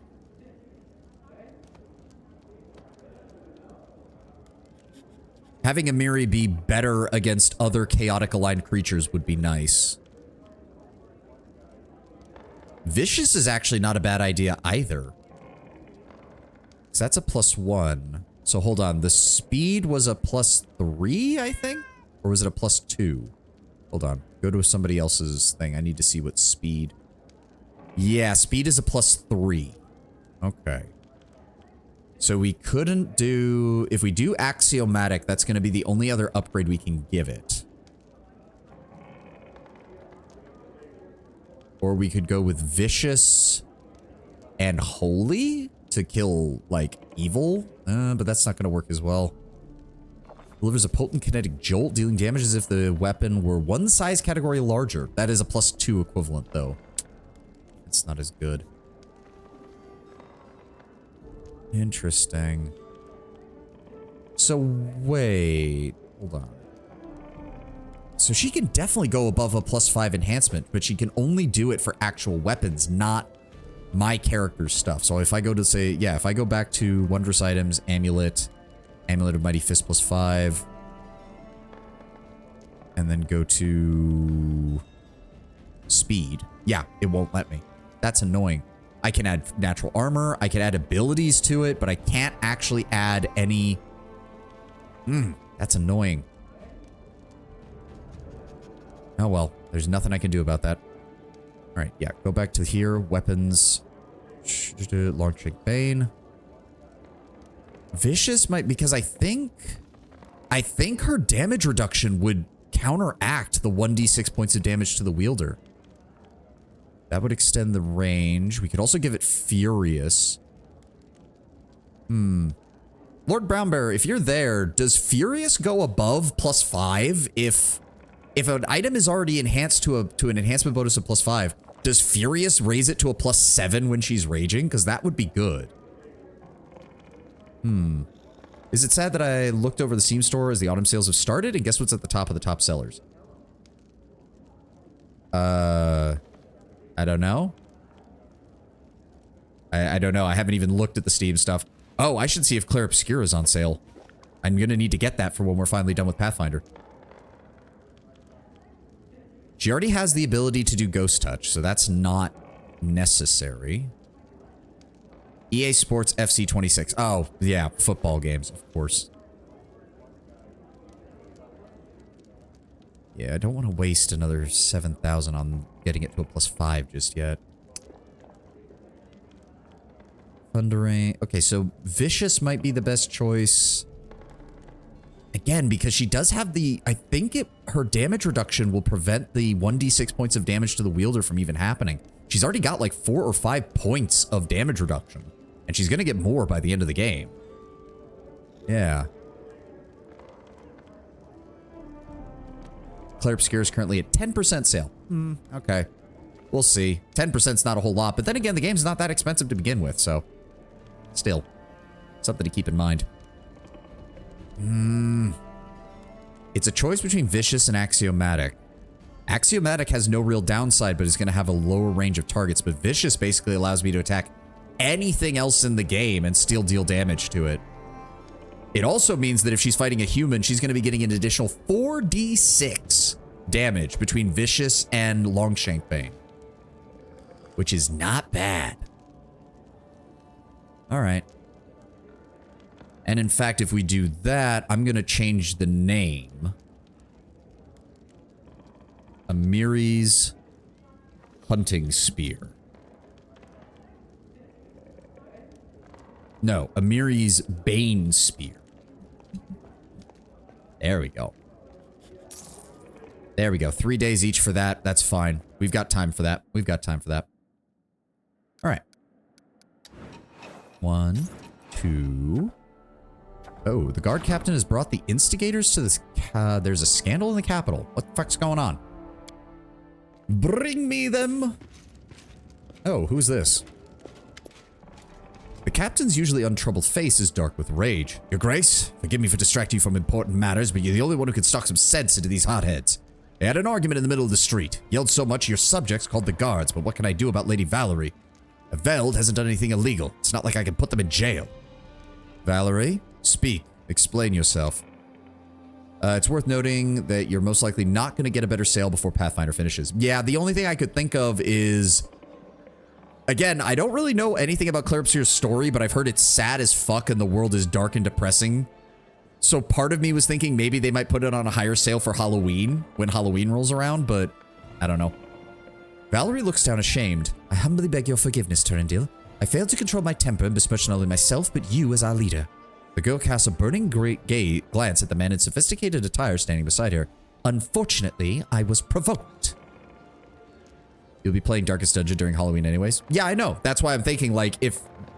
I can wait and see if maybe they do a better sale during Halloween. Yeah. And then once we're done with Darkest Dungeon through October, I still have to get through the rest of Kingmaker, because we're not going to be done within the next 2 days. That's for damn sure. The man catches Valerie's glance and gasps with indignation. Is that so? So it's... Forgive my manners, your grace. Allow me to introduce myself, Eveld the Silver-Tongued of Brevoy. It's a pity we met under such circumstances, but this, so to speak, sweet lady insulted me. If you please, in front of my audience, halted my performance and embarrassed me in front of the entire tavern. I would ask you so kindly as to rein her in. Valerie's apparently trying to control herself, but telltale red spots flare on her face. I noticed that someone pinned a disgusting pasquinade next to the tavern entrance. Something about a bright bird who had lost its feathers, the abominable insolence. I won't deny that I'm guilty. I lost my temper. Who wouldn't have? Eveld gasped with indignation. Is that so? When I smothered this lady with exquisite compliments, I received only insults and jokes in return. Then I came to her with gifts, begging her to become the muse of my greatest work, and was ridiculed and sent away.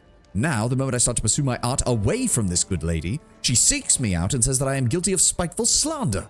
What shall I do? I am but a slave to my inspiration, which is sent to me from above.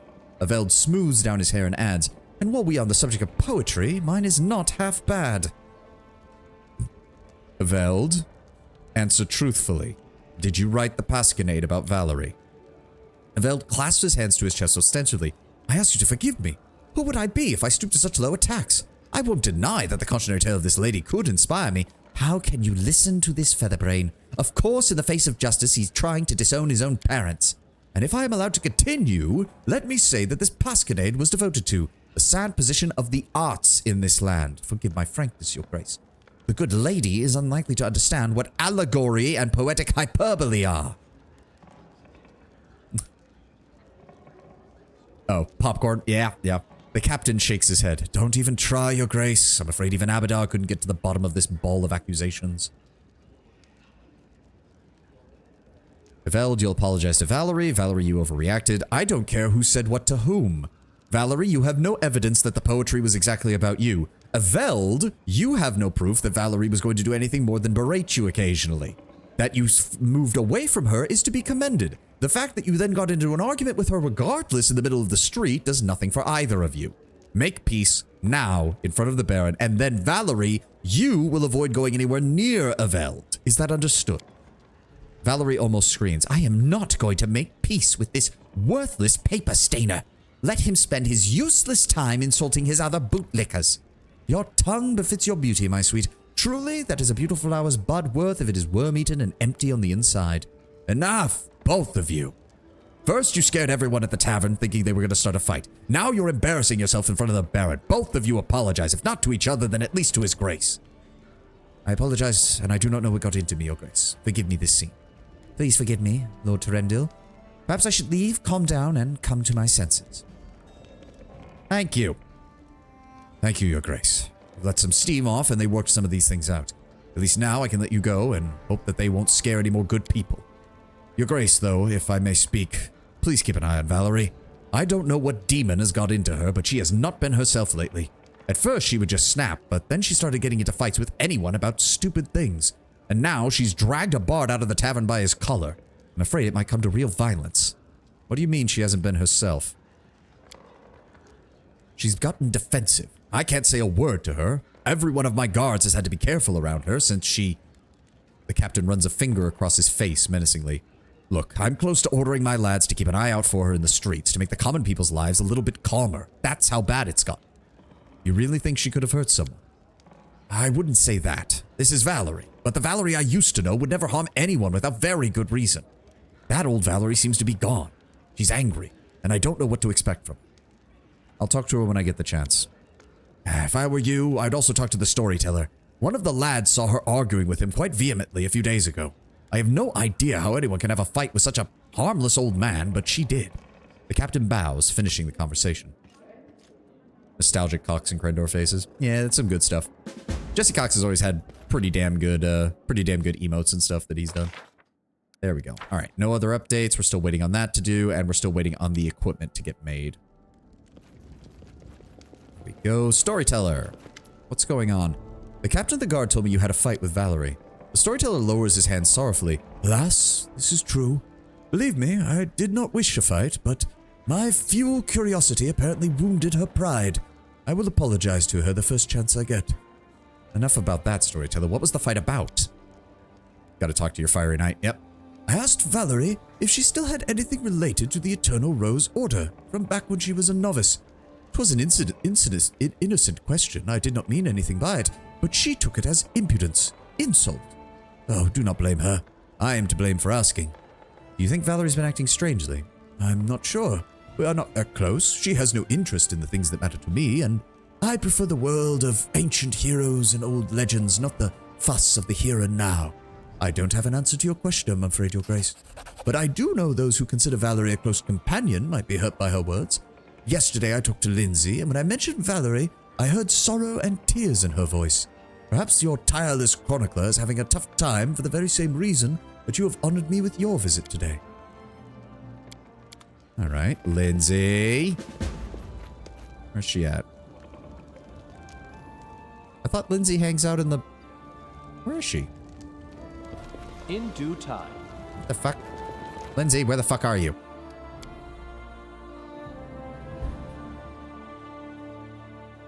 Milk her until she surrenders. Doesn't work as well as it does in the shirt. Yeah, no, it doesn't. It really doesn't. It really doesn't. Lindsay. Where the fuck is Lindsay? I thought she was usually in... I am confused. I thought she was usually in the throne room. All the advisors are supposed to stay in the throne room, but I didn't see Lindsay there. Did I miss her? All according to plan. Amiri, Harim, Ekun, Jubilost, Octavia, Ragongar. Oh, she's literally standing next to the fucking table. Have you noticed anything strange about Valerie? Lindsay lingers for a moment, then sighs dully.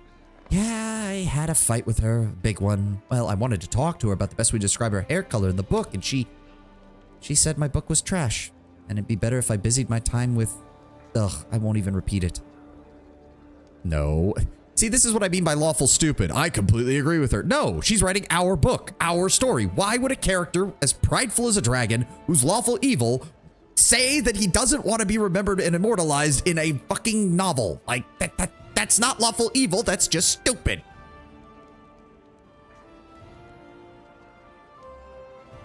It's not like Valerie to go after people like that, even if she doesn't like the arts. What was going on?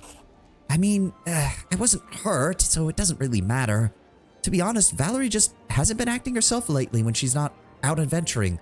She's usually so polite, even if she's cold at times, but now, after she gathers her strength, after she got that scar, I talked to her and she wasn't very nice that time either. She's gotten so spiteful that after she got hurt, that she keeps saying she doesn't care.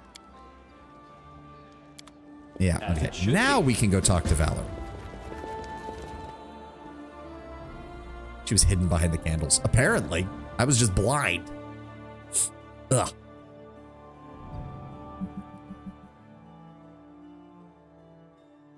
Aren't scars easy to remove in this setting, especially if they're just normal? I mean, I would imagine so, but it has to be a case of you want to go do it. So if she doesn't want to go do it, can't force her to. Greetings, my lord. Everything is well, I hope. I'm ready for orders. Valerie, we need to talk. I've been talking around, and you've been acting very strange lately.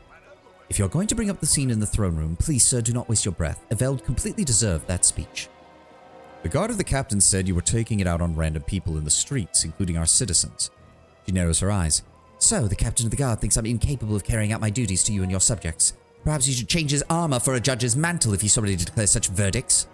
I also know you had a fight with the storyteller, and you yelled at Lindsay.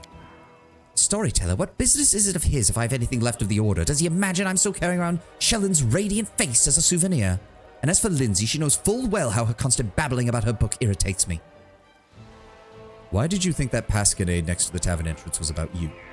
Who else could it have been about? The scribbler used to never leave me alone, dogged my heels, asking questions whenever I appeared in the street, and now... She stops angrily and looks away.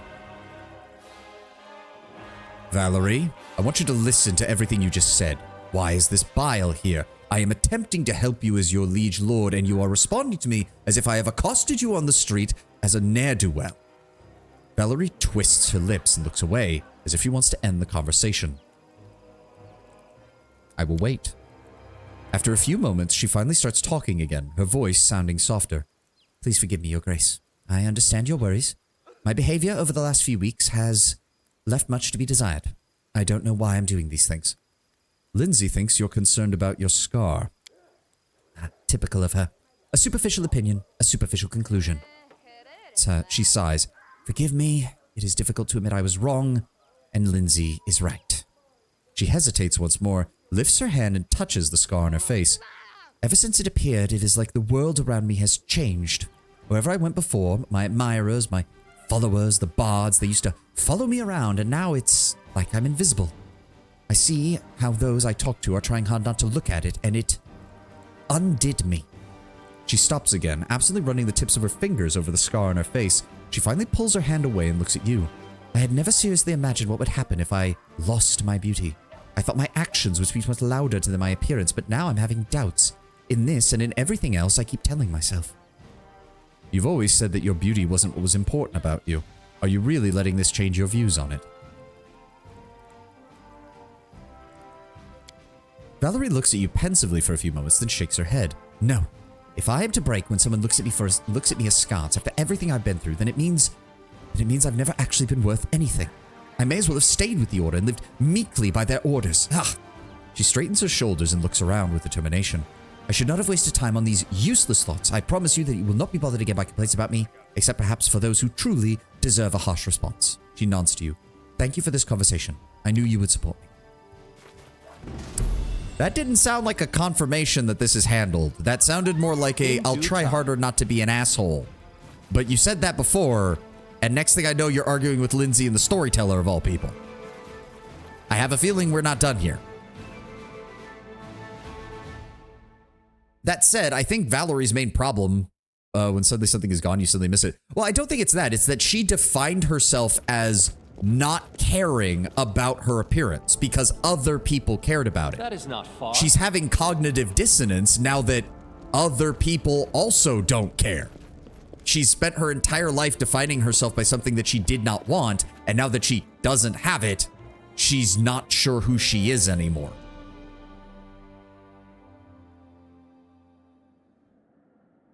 And unfortunately, since her entire lawful persona is built on it, she's kind of out of options. The minister arrested the suspicious half-elf. He turned out to be a notorious gang chieftain who'd been evading justice for years. His interrogation led to the capture of his entire gang. Stability and espionage. Nice. We still need more espionage events, unfortunately. And 3 days for that event, which we should be getting some more stuff. Now we are in the 12th month of Cathona. There we go. Our items are done. I was just reminded in detail that you can make Marzak rage quit in the camp in Act 2 in Rogue Trader just by making him annoyed enough, and it's hilarious. Yes, I remember that. Didn't we do that? I'm pretty sure we did that. And he just is like, fuck you. Everyone else attack them. And he runs off. It's great. All right.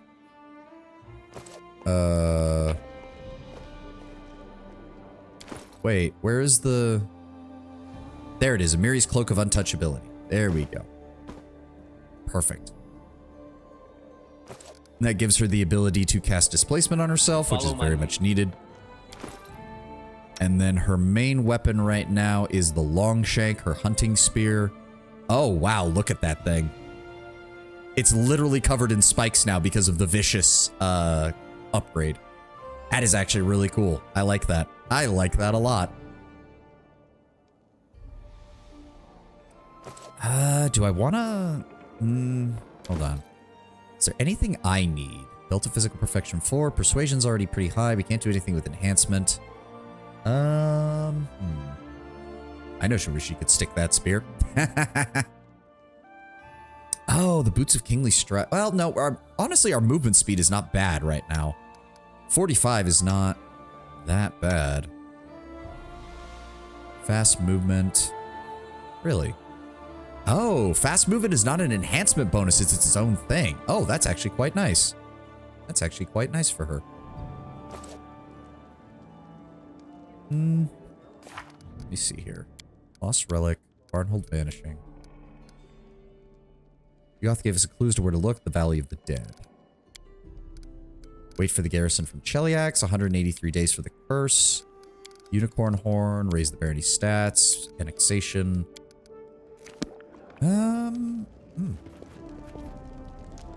All according to we only have about 20 minutes left. I think I know what I need to do. We need to go talk to Canera and Calicae and just get all of their dialogue, or as much of their dialogue done as possible. Because there's just so much of it.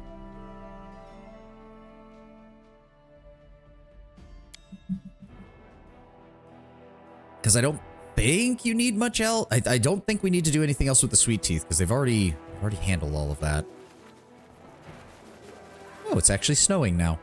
Nice. Because I don't think we can give... No, we've already done that. Oh! Oh, more of them have unlocked. Okay. The Lenorm's grave is in terrible condition. Polish the bones to a shine. Lenorm bones? That's great. Can we take a few souvenirs? Oh, shame on you. The Baron trusted us with those bones and you're gonna steal them? Don't you worry, Your Grace. We'll take care of the bones and they'll be shiny as new. Grabbing their travel bags, the young tieflings run off. Again, I have to wonder that these guys have managed to do more for my barony than most of my companions have as individuals. Nothing there. Hello. Calicae's poem, Winter. I learned today that northern skies have a desert sand of their own called snow. Touched by the sunlight, it outshines any gem I've ever seen. With my dazzled eyes, oh, how can people live with all this beauty yet pay it no heed? when skies throw such treasure to their very feet. I waited patiently until no one was watching, stole a handful of the snow and ate it. Do you laugh? Now I know the taste of the north, and I like it. Next, I will eat an icicle. God, they are just so goddamn... Calicae's poem, Shadows. There's, like, Calicae is just so... God, she's borderline stupid good. Like, she's borderline just, I'm so nice, I just want to be nice to everybody. This town in a foreign land has a narrow twisting street with lanterns hanging on left and right. As I walk the twisting path between, the lanterns shine upon my back. I leave one shadow on the wall and leave another on the road. Since the day I settled here, every evening when the lanterns shine and the shadows dance in their light, I walk this narrow twisting street, and you know why. I know where oh, you already said that. I thought you'd type something else, Tenwin. The tiefling girl looks at you from under her lashes, curling a strand of hair around her finger. Of course you recognize me, but I'm Canera. Let me talk to you about your past. Reasonable. Who wouldn't want to know about their subjects and companions? Tell me the story of you and your sister, from the beginning. Ugh, the beginning is quite unexciting. My sister and I were born in Kadira, a place most unsuitable for tieflings. The people there honor the radiant serenary with everything they have and think of themselves as guardians of the good. Of course, no one threw us in a dungeon merely for being tieflings or tried to kill us for no reason, but we could forget about any social status. It is impossible to rise from rags in that country, where they value connections and reputation far more than gold. Since birth, they looked at us as evil creatures, vicious and unpredictable. Not entirely false, she smiles coyly, but what is truth, generally speaking? I've always known what I was worth and what lot I desired. If superstitions stand in the way of achieving one's goal, there is no reason to shed a tear. Perhaps to use those with the same superstitions to their own ends. And I must say in Kadira, they idolize Aasimars almost as passionately as they hate tieflings. So I thought that with a little effort, I could pass as one, and my mastery of fire would be mistaken as a sign of Serenary's goodwill. Of course, a masquerade of that sophistication requires outside help, so I found it. I made a contract with a resourceful devil who calls himself the Forefather. He wove an illusion about me and my sister, hiding our tiefling features from all. I hope this doesn't shock you. It's not that I wanted to bind myself to a powerful and devious creature, but what choice did I have? To wash bowls at a caravanserai until the end of my days? It would be a waste of a precious gem that I am. I'd be burdened with caring for Calicae, that naive, walking virtue, totally unfit for a hard life. Then I hope you made the most of that contract. Deals with devils are not exactly the easiest of things to get, nor the easiest of things to avoid being used against you. Of course I did. I would have done much more, but as always, nothing went according to plan. That is in the past. The contract was annulled by my death, and now I am free to live as I wish. Really? You seriously think that, Canera? You seriously think that a devil contract was annulled by your death? You an idiot. And what's shocking is that she is the sister with the massively high intelligence score, and she thinks this. What was the nature of the agreement you made with the devil? Oh, that I have to spend the whole evening telling details. Contracts require thoughtfulness and accuracy, especially devil ones. To put it simply, I was to do as he commanded. In return, he granted me the most powerful illusion. Sorry, suddenly coughed right there. Had to mute the mic. My bad. I was to do as he commanded, and in return he granted me a powerful illusion which would make me and my sister indistinguishable from the Emberkin, descendants of Peri. Race of celestials native to the good-aligned outer planes, they are often found in the company of mortals upon the material plane. Believed to be descendants of fallen angels, Peris do penance for their ancestors' sins before they can earn a place in paradise. As a result, the Peris work tirelessly to aid and support good heroes of the mortal realms in the battle against evil. Peris hate evil fiends known as divs who constantly seek to ruin the good works of mortals. Emberkin Aasimars are descendants of these Peris. The contract included a number of caveats, limitations. In particular, the task that the devil would give me could do me no harm. The contract did not involve my soul. On the contrary, it bound me until my death, but no longer. Did it bind you until your death and it explicitly said it was over at that point? Or did it only bind you till your death and thus the second you come back alive, it's still binding? How are you this stupid? And what assignments did he give you? Oh, you'd be amazed. They included fighting evil. The Forefather comes from a long line of apostate devils and demivagias. Demivagias? There. They live for only one goal, to turn people's souls away from serving any god but Asmodeus. Our Demivaga made a nest for himself in Kadira long ago, finding special pleasure in enslaving the servants of Serenray. Nothing helps to turn souls away from a faith better than the fanatics of them. You have no idea, Tarendil, How often a zealous servant of the good, in their struggle against evil, has pushed so many others into the arms of that very same evil. That is why the forefather sent me to serve the followers of the cult of the Dawnflower. Unlike the old church of Serenray, these cultists celebrate the goddess more for her warrior aspect than any of her mercy. My duties included seeking out secret cults of demons, devil worshippers, other springs of evil in the sun-swept lands of Kadira, real or imaginary. Questions, suspicions, public trials, 1 or 2 exemplary executions, and the fear sank its claws into the hearts of all the weak and doubtful. How can a good goddess allow this? What if I am next? Those who entertained such doubts would soon hear a knock on their door from a messenger of hell, offering a simple solution: protection and prosperity in return for their immortal souls. And that is how I aided the legions of hell, by working directly under Serenray's sunny banner. And what was it like living disguised as Aasimars? Oh, we lived for a few years under that disguise, gaining a great deal of status, influence, the crowds of gullible suitors. In time, I found a patron from among the followers of the cult of the Dawnflower, a man of truly great wealth with a personal army of mercenaries roaming the lands of Kadira night and day, seeking out monsters and those who worship them. I quickly became his confidant, joined his army, all as the forefather desired. Perhaps this is why the devil agreed to give us the appearance of Aasimars. Everything was going perfectly too, but then Kalikay, that silly child, got herself mixed up with a band of tiefling renegades who were too cowardly and too stupid to achieve anything in their lives by their own wits. They organized something of a secret society, gathering in the evenings in their huts. They spoke of opening everyone's eyes, treating the outcasts with dignity, and sooner or later, they would have done something stupid and gotten themselves caught and brought my sister down with them. So I helped them a little. I put my patron's people on their track. All I needed to do was keep Kalikay from her foolishness, but on the night of the raid, for some reason, I told her the truth. I thought I could explain to her and her actions that were threatening our secret. I thought she would see reason. But nothing works like that. She hurried off to warn her friends and fell into the hands of the cult I had aided. Her disguise was unmasked, and with it, my own. Sands and skies, I cannot imagine the rage my patron felt. His Aasimar confidant turning out to be a treacherous tiefling. Oh, I had no interest in learning how far he'd go in his rage and immediately set off. Alas, as soon as they found out what happened, the remaining members of the cults of the demon worshippers, who I had once helped to disperse, tracked me down, summoned a soul eater, and cut my life short. And thus, my story ended. And how were you resurrected? That you would have to ask Kalikay about. When she learned the truth of my death, she pleaded to Nethys, god of the unparalleled powers, and his herald agreed to return me to life. But in the state we're in now, only one of us can be on the material plane at a time. Meanwhile, the other sleeps in the demi-plane. Appearing as a woman shaped out of a cloud of swirling energy, this creature serves as the herald of Nethys, as a supernatural creature created in a moment of lucidity by an insane omniscient god. The Arcanothegan is often left to their own devices when their master is not needing them, and wanders Galarian in the plane searching for new sensations and meanings to her existence and that of the multiverse. And what exactly happened to us at Jamandi's mansion with you? Oh, you know the fun part of our story. When Nethys returned me to life, the power-hungry soul eater started following my trail again. He cannot discover me so long as I live disguised as Kaesi, but he keeps trying, and that's one of the reasons why me and my sister never stayed long in any place. We moved north, living here and there until we reached Restov. Lady Jamandi's offer was simply too tempting. Bring some pathetic bandits to heal, receive a barony? Of course, Kaesi could never be the Baroness, but the adventure itself was an intriguing opportunity. Besides, I was in desperate need of a distraction, so I followed you. I showed up at the reception, made some valuable connections. She locks eyes with you. I witnessed the attack of the unlucky assassins, but then I missed out on all the fun.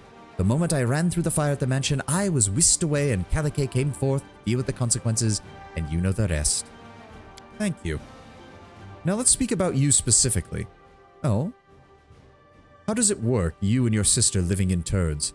Oh, by the power of Nethys, my sister and I cannot meet, for as soon as one of us appears in the material plane, the other is spirited away. There we sleep until it is time to switch back. The demi-plane, by the way, is full of elemental energy. Wonderful for restoring your strength. It's a pity this ability came after we paid such a heavy price. I could have avoided my painful death, and I long to see my sister again, and to singe her hair to show my gratitude for everything.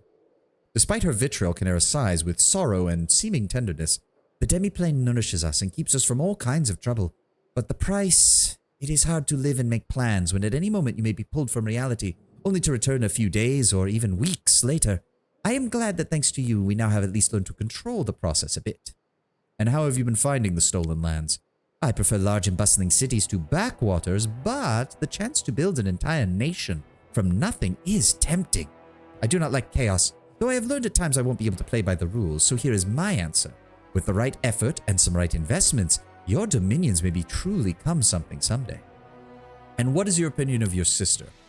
We were at our 8th summer when Calicae, the spring of my solace, got angry at me and chucked a bunch of desert thistles at my hair. I had to cut them out afterwards. That's what you have to suffer if life rewards you with a sibling. Though I should say that very evening I burned her favorite dress. With great trouble comes great satisfaction.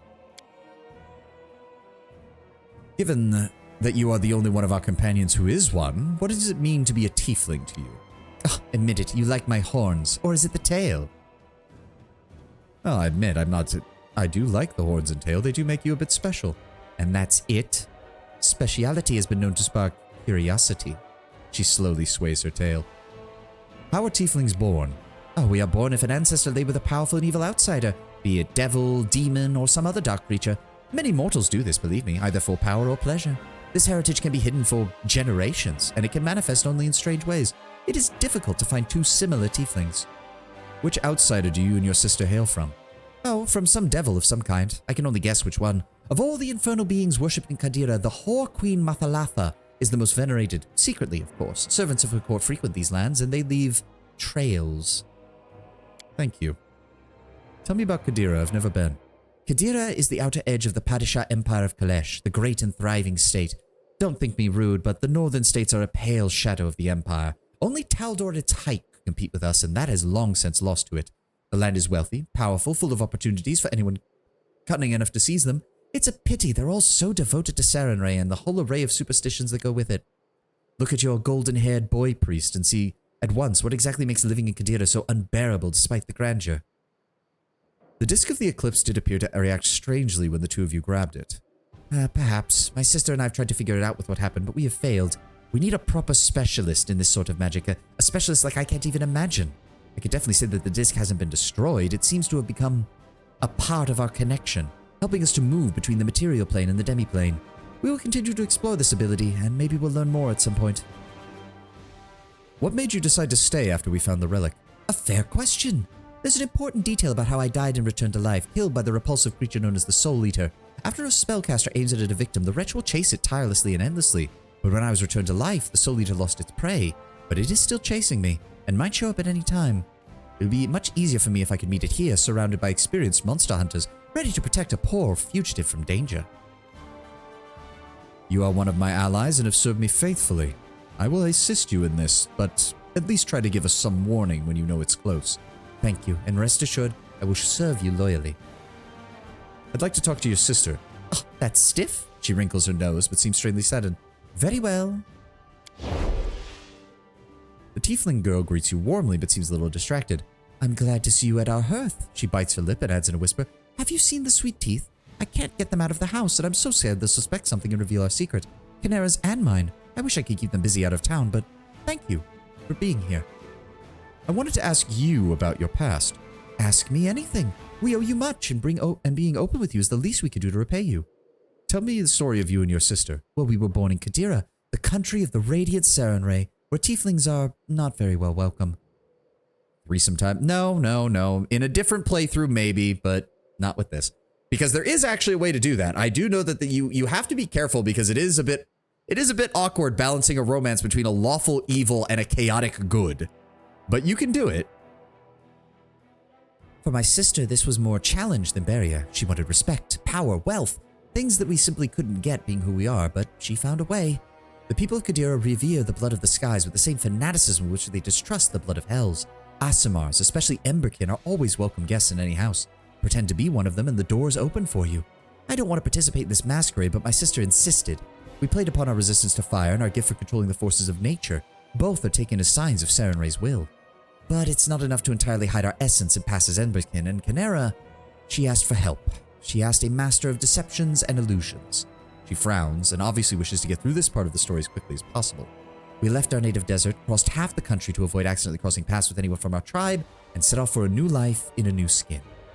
And what made you flee? A great deal of trouble, Calicae says quietly.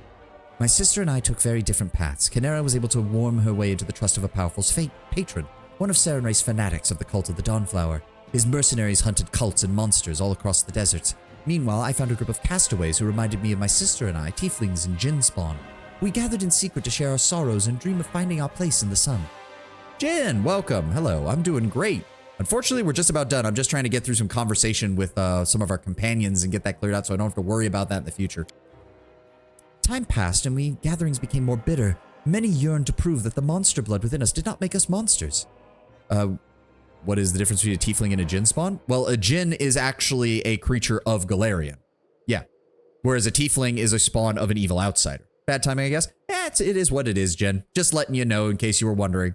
Because I only usually do about 4-hour streams on the weekdays. I can't do longer than that. Honestly, the 4-hour streams kind of push me right up against the very limit of what I can do regarding the rest of my schedule. But seriously, thanks for swinging by. It means a lot. It means a lot, man. Where was I? We spoke of how we should unite, enter the great games of the Katerian aristocracy, supporting those who are ready to accept us as equals, to bring down our opponents. We planned to use as a cover a beautiful Emberkin who would be the voice of the castaways. The girl lowers her head. One evening, my sister came to me full of careless grace and told me that there was to be a raid on our meeting that night. I was told to stay home and not even think of warning the others. It wasn't hard to guess how she found out. The raid was to be led by the followers of the very cult, the fanatics who fancied themselves cleansing flames, saving the world from evil, and Canera's patron was first among them.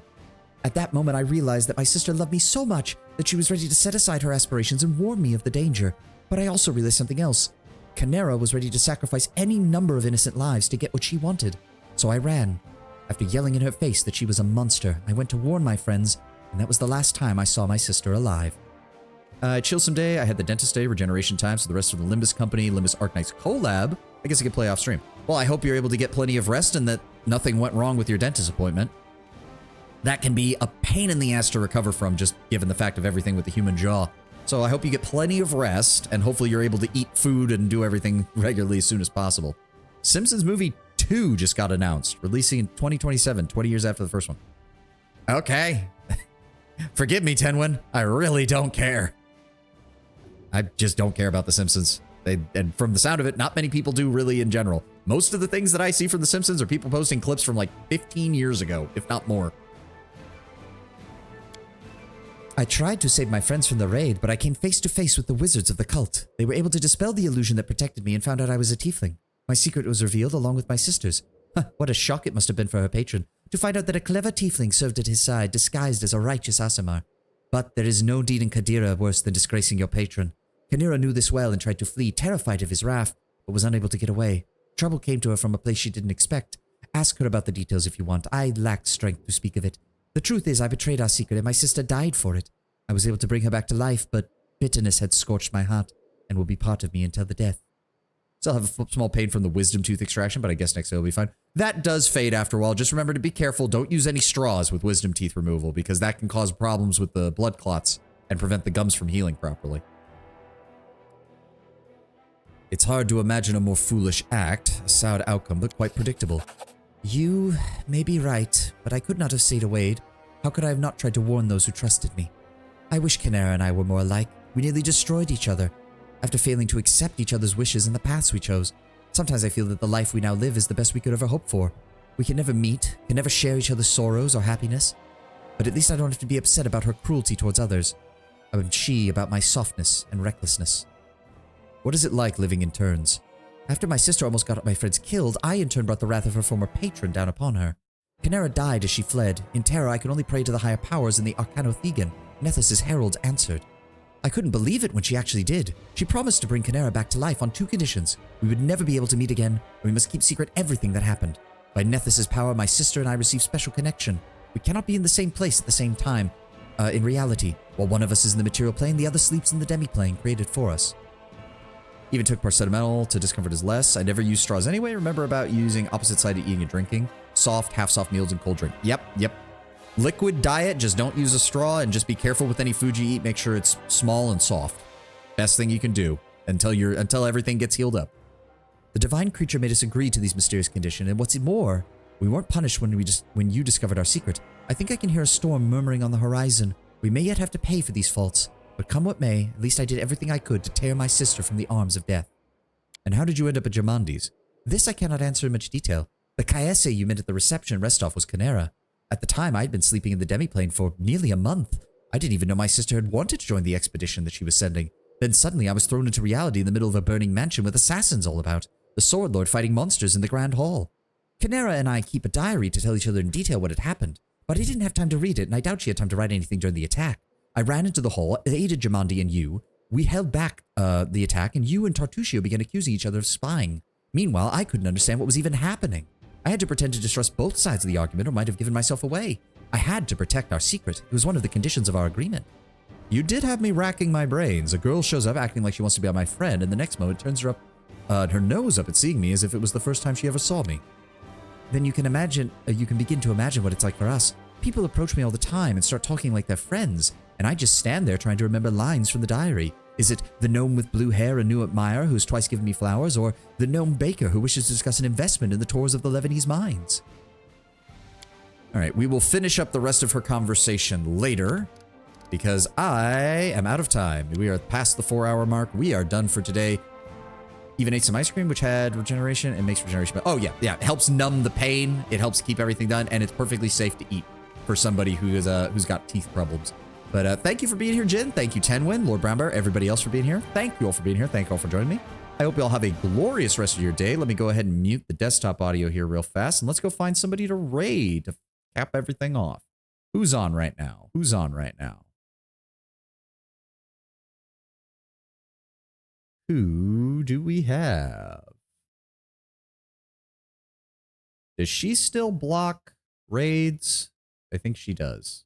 Yes, she does. Never mind. All right, can't raid that person. Who do we have? Who do we have? We already raided into the Black Pants Legion yesterday. We don't need to do that.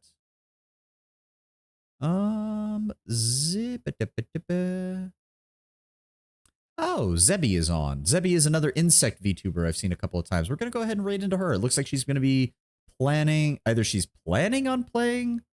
Oh, no, she might actually be. Oh, no, she's finishing. Never mind. She's already at 4 hours. She's finishing. Shit. Zippity doo dah, zippity day. Yeah. I can never. Every time I try to find somebody to raid, everything goes badly. Oh, who's this? Hold on.